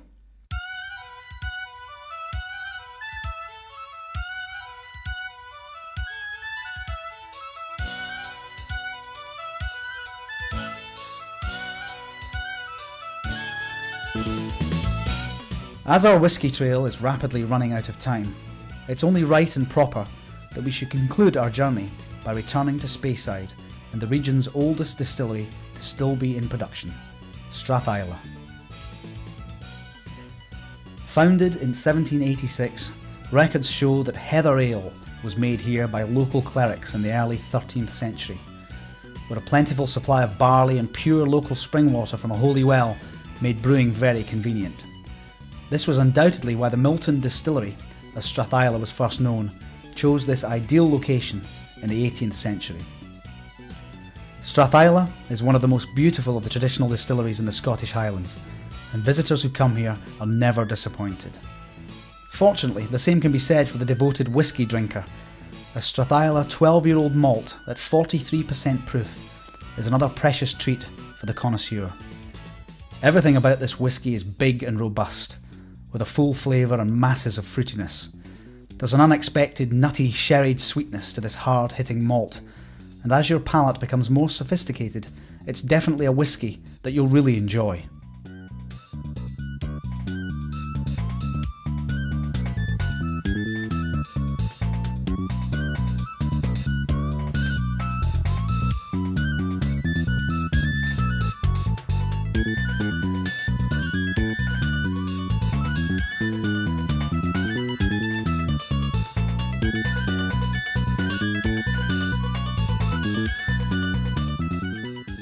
And now, we really have run out of time. And if you're ever lucky enough to find yourself on Speyside, you'll soon realise that we've in fact only just begun on the many wonderful distilleries and whisky brands that grace this truly lovely region. However, if you just give the whiskies mentioned in this programme a try, you'll experience a wide range of flavours that will certainly help you to decide which of the single malts are likely to please you most. It's important too to remember that Speyside is not the only place where you can find great Scotch whisky. There are plenty of Scottish islands that produce single malts of their own distinctive characters, and there's a wealth of fascinating exploration to be undertaken to search them all out once you've mastered the basics. But be warned, appreciating Scotch whisky involves a lifetime of effort, and once you've started, there's no going back. Tough as it may sound, the whisky drinker has years of warming wee drams to take, and pleasures unbounded to fill hours of relaxation, because as this whisky trail has shown, we really are talking about the water of life. So here's to your very good health, and as they say in Scotland, Slange na ba.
By yon bonny banks and by yon bonny braes, where the sun shines bright, oh Loch Lomond, where me and my true love were ever one to gay, on the bonny, bonny banks of Loch Lomond.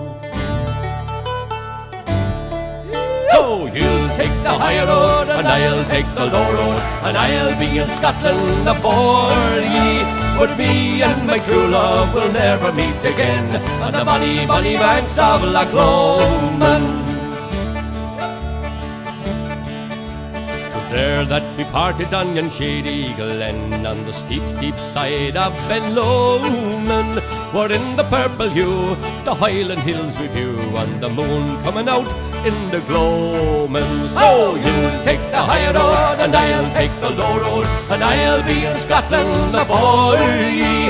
But me and my true love will never meet again on the bonny, bonny banks of Loch Lomond.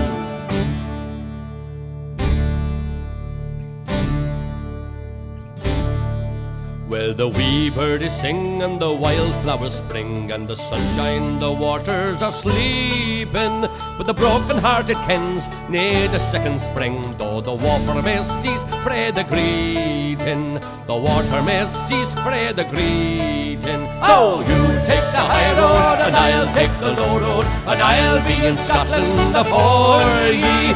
But me and my true love will never meet again on the bonny, bonny banks of Loch Lomond. By yon bonny, bonny banks and by yon bonny braes, where the sun shines bright on Loch Lomond, where me and my true love were ever meant to gae, on the bonny, bonny banks of Loch Lomond. So you take the high road and I'll take the low road, and I'll be in Scotland afore ye, where me and my true love will never meet again, on the bonny, bonny banks of Loch Lomond. Oh, you'll take the high road and I'll take the low road, and I'll be in Scotland afore ye. But me and my true love will never meet again on the bonny, bonny banks of Loch Lomond. Oh, you'll take the high road and I'll take the low road, and I'll be in Scotland afore ye. But me and my true love will never meet again on the bonny, bonny banks of Loch Lomond.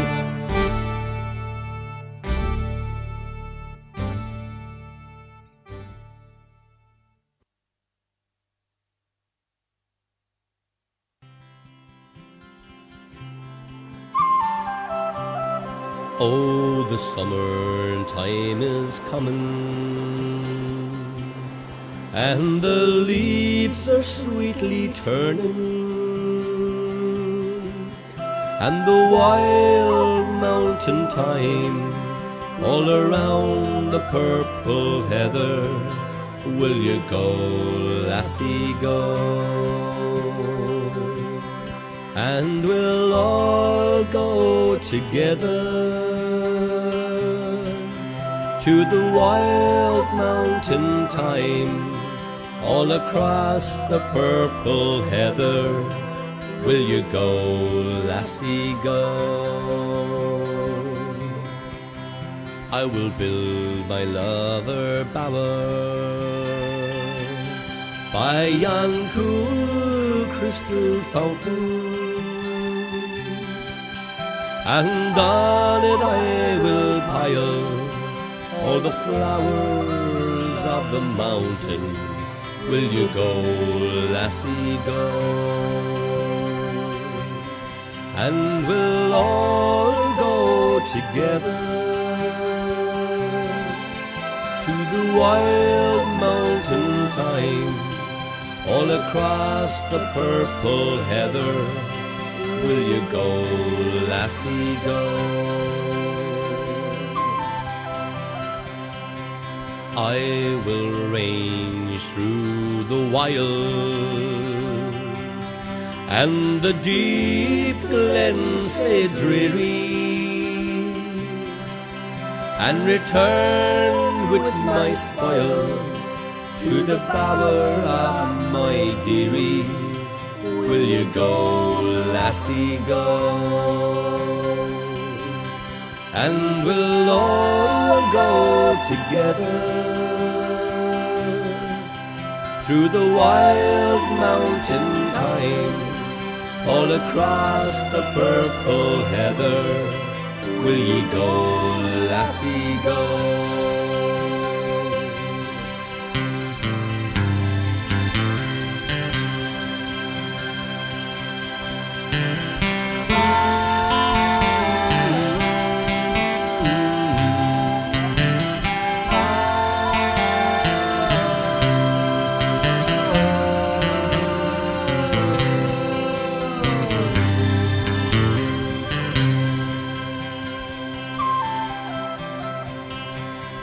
If my true love, she were gone, then I'd surely find another. When the wild mountain thyme grows around the blooming heather, will you go, lassie, go? And we'll all go together to the wild mountain thyme all across the purple heather. Will you go, lassie, go?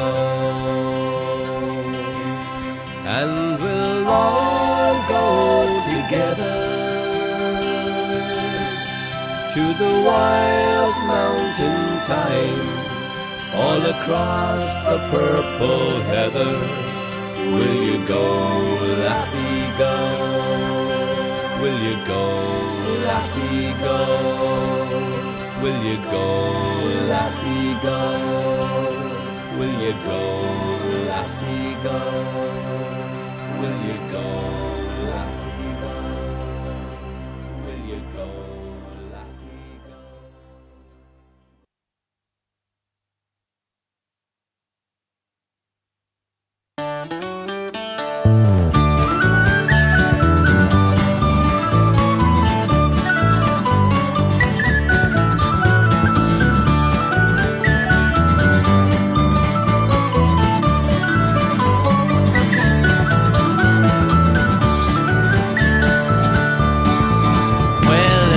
A jolly beggar man came tripping o'er the plain.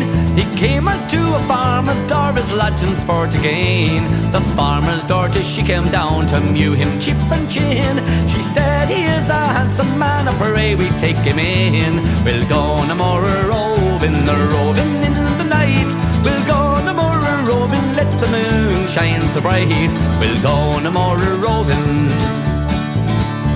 He would not lie within the barn, or yet within the briar, but he would in the corner lie down by the kitchen fire. And a good strong bed was made for him of good clean sheets and hay, and there beside the kitchen fire the jolly beggar lay. We'll go no more a-roving, a-roving in the night. We'll go no more a-roving, let the moon shine so bright. We'll go no more a-roving.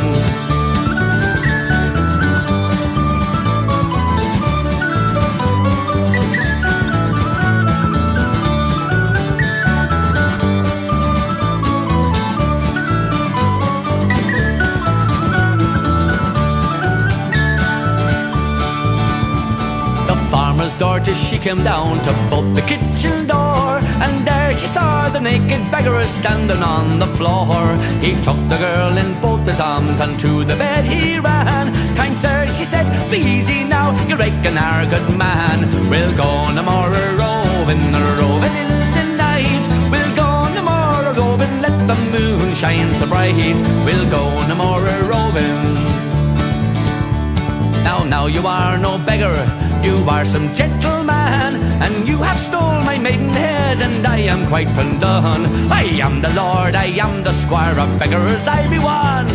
And beggars they are robbers all, and you are quite undone. We'll go no more a-roving, a-roving in the night. We'll go no more a-roving, let the moon shine so bright. We'll go no more a-roving.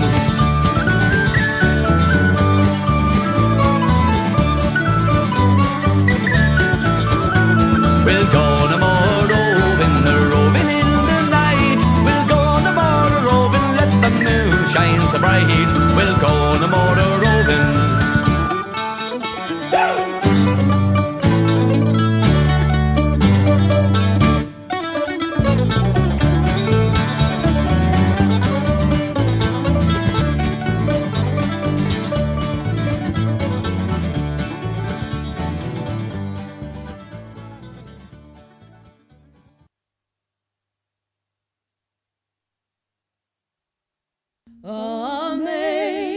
Amazing grace, how sweet the sound that saved a wretch like me.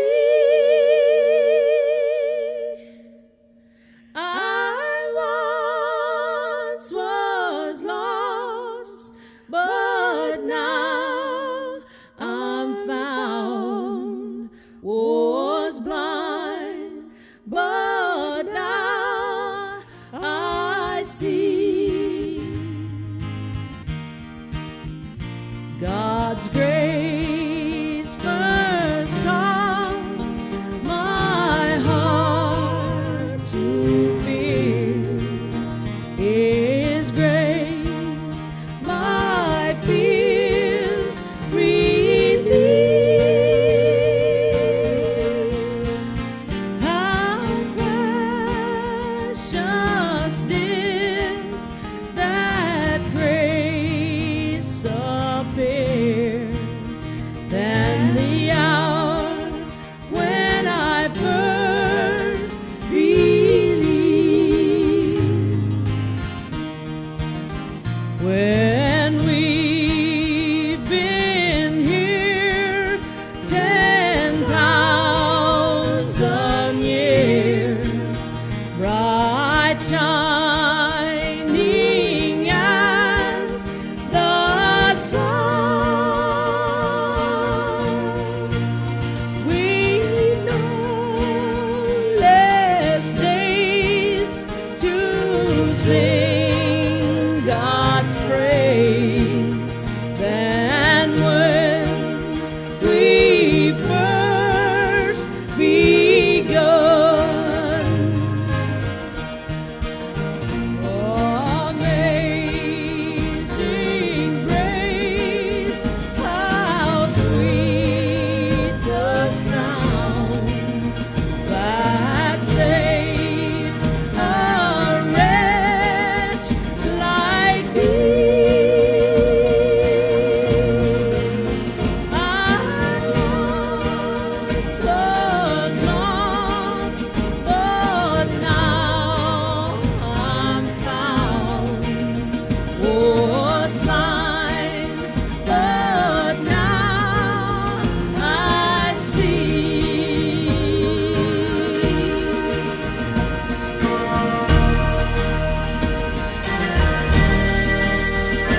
I must away, love, I can no longer tarry.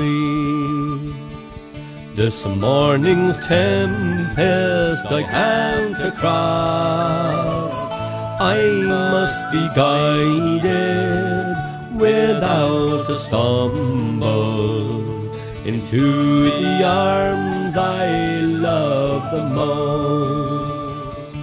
And when he came to his true love's dwelling, he knelt down gently upon a stone, and through the window he's whispered lowly, is this my true love within at home?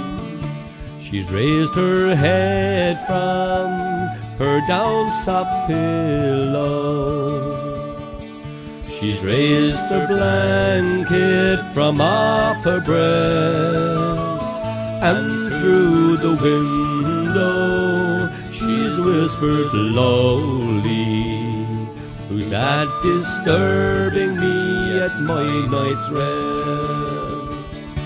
Get up, love, it is thine own true love.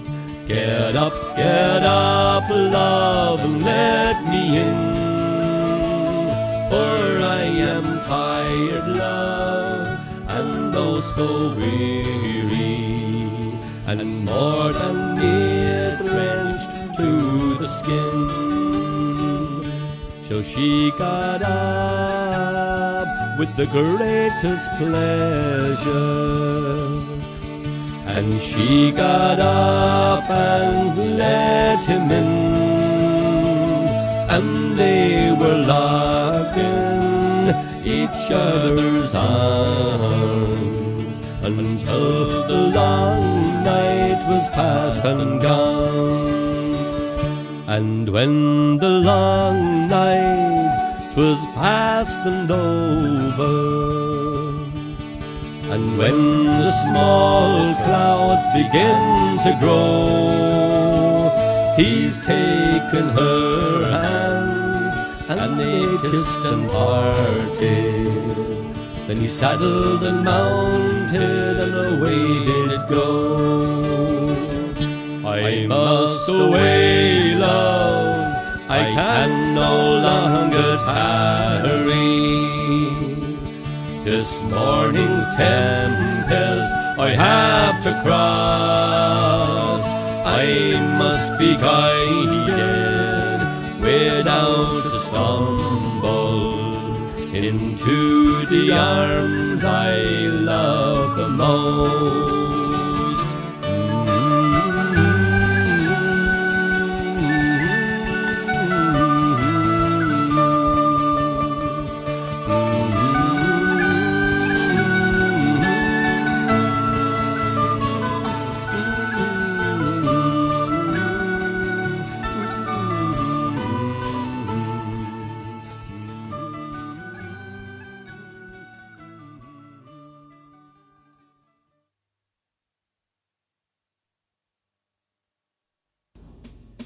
Hey Johnny Cope, are you walking yet? Or are your drums beating yet? If you were a walking, then I would wait to gang to the coals in the morning. Cope sent a challenge frae Dunbar, saying, Charlie, meet me and you dare. Then all knew the art of war if you gang with me in the morning. When Charlie looked the letter upon, he drew his sword, the scabbard from. Come follow me, my merry men, and we'll meet Johnny Cope in the morning. Hop now, Johnny, be as good as your word. Come, let us try both fire and sword, and do niffly like a frightened bird that's chased free its nest in the morning. When Johnny Cope, he heard of this, he thought it wouldn't be amiss to have a horse in readiness to flee away in the morning. Hey Johnny Cope, are you walking yet, or are your drums beating yet? If you were a walking, then I would wait to gang to the coals in the morning. Pray now, Johnny, get up and run, for the Highland bagpipes make a din.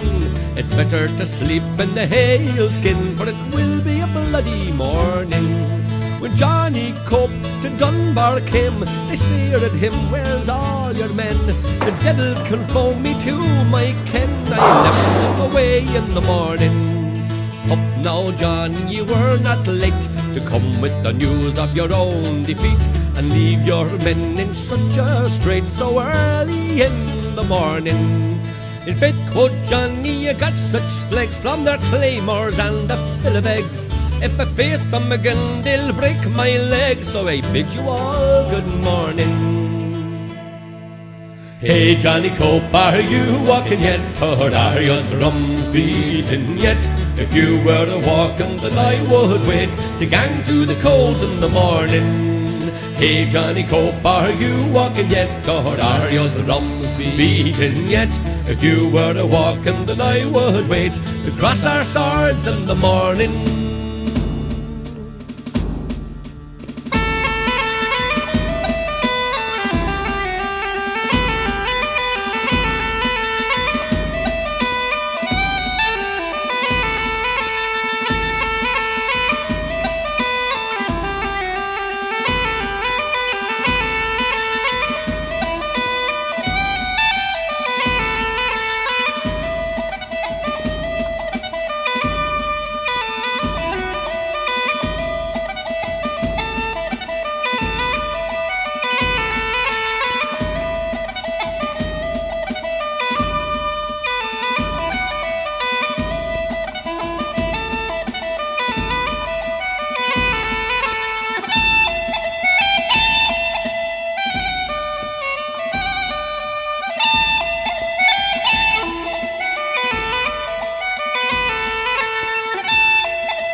It was in and through the windows broad,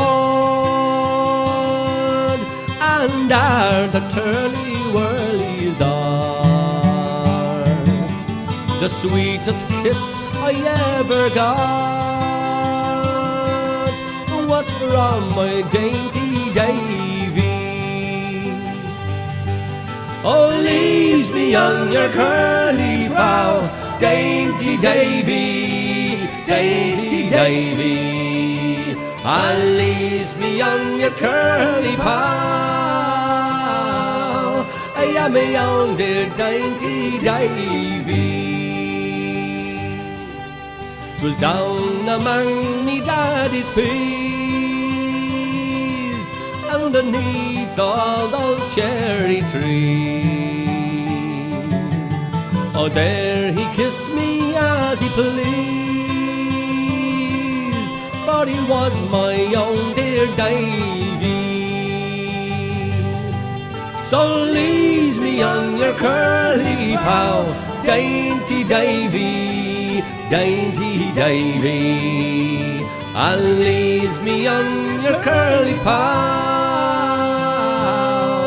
you're my own dear dainty Davy. When he was chased by a dragoon, into my bed he was laid down. I thought him worthy of his room, for he's my own dear dainty Davy. So laze me on your curly pow, dainty Davy, dainty Davy. And laze me on your curly pow, for you're me own dear dainty Davy. So laze me on your curly pow, dainty Davy, dainty Davy. And laze me on your curly pow, you're me own dear dainty Davy.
sailor's pride. Carry the lad that's born to be king over the sea to sky. Loud the winds howl, loud the waves roar, thunderclaps rend the air. Baffled our foes stand by the shore, follow they will not dare. Speed, bonny boat, like a bird on the wind, onward the sailors cry. Carry the light that's born to be king over the sea to sky. Though the waves leap, soft shall you sleep, ocean's royal bed. Rocked in the deep, Flora will keep watch by your weary head. Speed, bonny boat, like a bird on the wing, onward the sailors cry. Carry the lad that's born to be king over the sea to sky. Many's the lad fought on that day, well the claymore could wield. When the night came, silently lay, dead at Culloden's feet. Speed, bonny boat, like a bird on the wing, onward the sailors cry. Carry the land that's born to be king, over the sea to sky. Burned are our homes, exile and death, scattered their loyal men. Yet o'er the sword, cool in the sheen, Charlie will come again. Sweet bonny boat, like a bird on the wing, onward the sailors cry. Carry the land that's born to be king, over the sea to sky. Over the sea to sky.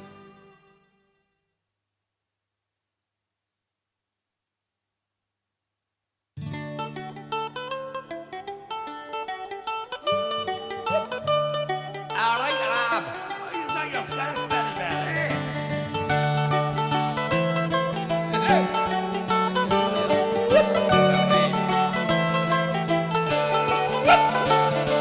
Oh, rattling, roaring Willie, oh, he held to the fair fort to sell his fiddle and buy some other where a potting with his fiddle, a tear was in his eye. Rattling, roaring Willie, oh, welcome him to me.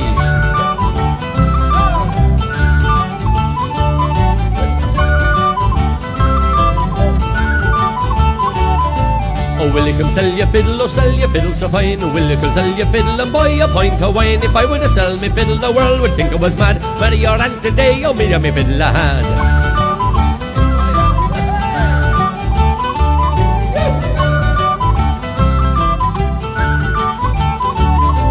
As I can buy crackle and a canley kent a bin, or rattle and roar, and Willie was sitting at John Borden, sitting at John Borden among good company. Rattle and roar, and Willie, you welcome him to me.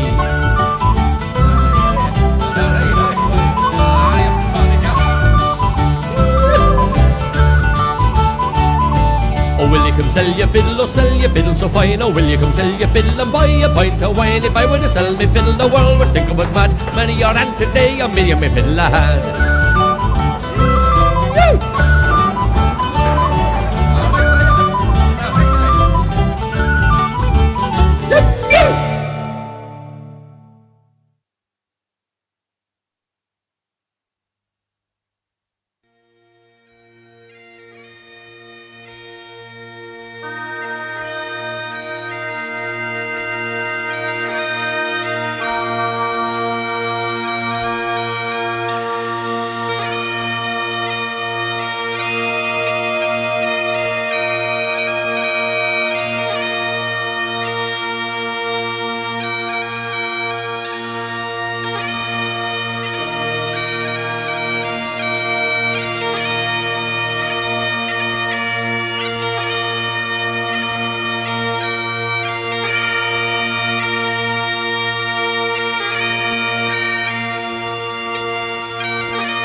Oh, you Jacobites by name, lend an ear, lend an ear.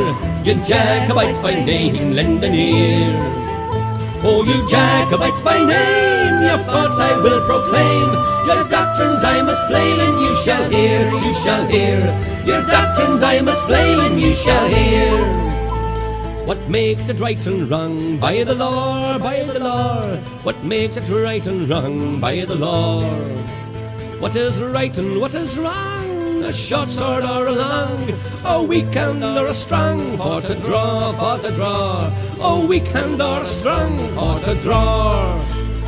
You Jacobites by name, lend an ear, lend an ear. You Jacobites by name, lend an ear. Oh, you Jacobites by name, your thoughts I will proclaim. Your doctrines I must blame, and you shall hear, you shall hear. Your doctrines I must blame, and you shall hear. What makes heroic strife? Famed afar, famed afar. What makes heroic strife? Famed afar. What makes heroic strife? Toe up the assassin's knife, or hunt your parents' life with bloody war, bloody war. Or hunt your parents' life with bloody war. You Jacobites by name, lend an ear, lend an ear. You Jacobites by name, lend an ear. You Jacobites by name, your faults I will proclaim. Your doctrines I must blame, and you shall hear, you shall hear. Your doctrines I must blame, and you shall hear. Then leave your schemes alone in the state, in the state. Then leave your schemes alone in the state. Then leave your schemes alone, adore the rising sun, and leave a man undone to his fate, to his fate, and leave a man undone to his fate. You Jacobites by name, lend an ear, lend an ear. You Jacobites by name, lend an ear. You Jacobites by name, your faults I will proclaim. Your doctrines I must blame, and you shall hear, you shall hear. Your doctrines I must blame, and you shall hear. You Jacobites by name, lend an ear, lend an ear. You Jacobites by name, lend an ear. You Jacobites by name, your faults I will proclaim. Your doctrines I must blame, and you shall hear, you shall hear. Your doctrines I must blame, and you shall hear.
Should old acquaintance be forgot and never brought to mind? Should old acquaintance be forgot and the days of old lang syne? For old lang syne, my dear, for old lang syne, we'll take a cup of kindness yet for the sake of old lang syne. And surely you'll be your point stop, and surely I'll be mine, and we'll take a cup of kindness yet for the sake of old lang syne. For old lang syne, my dear, for old lang syne, we'll take a cup of kindness yet for the sake of old lang syne. We twa run about the braes and put the goings fine, but we wandered many weary foot for the sin of old lang syne. For old lang syne, my dear, for old lang syne, we'll take a cup of kindness yet for the sake of old lang syne.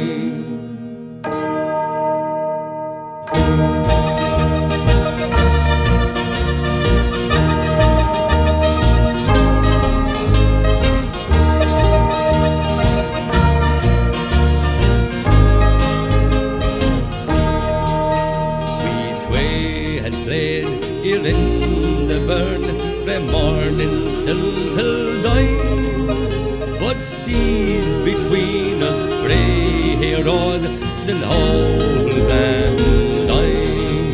For old lang syne, my dear, for old lang syne, we'll take a cup of kindness yet for the sake of old lang syne. And there's a hand, my trusty Frey, and gives a hand o' thine. We'll take a right good willy wad for the sake of old lang syne. For old lang syne, my dear, for old lang syne, we'll take a cup of kindness yet for the sake of old lang syne.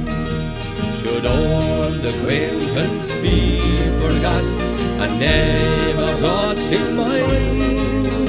Should old acquaintance be forgot for the sake of old lang syne? For old lang syne, my dear, for old lang syne, we'll take a cup of kindness yet for the sake of old lang syne. For old lang syne, my dear, for old lang syne, we'll take a cup of kindness yet for the sake of old lang syne. For old lang syne, my dear, for old lang syne, we'll take a cup of kindness yet for the sake of old lang syne.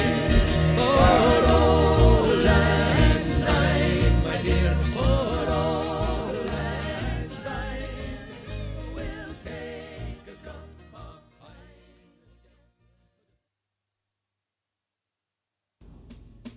Hey Johnny Cope, are you walking yet? Or are your drums beating yet? If you were a walking, then I would wait to gang to the coals in the morning. Cope sent a challenge frae Dunbar, saying, Charlie, meet me and you dare. Then all knew the art of war if you gang with me in the morning. When Charlie looked the letter upon, he drew his sword, the scabbard from. Come follow me, my merry men, and we'll meet Johnny Cope in the morning. Up now, Johnny, be as good as your word. Come, let us try both fire and sword, and do niffly like a frightened bird that's chased for its nest in the morning. When Johnny Cope, he heard of this, he thought it wouldn't be amiss to have a horse in readiness to flee away in the morning. Hey, Johnny Cope, are you walking yet, or are your drums beating yet? If you were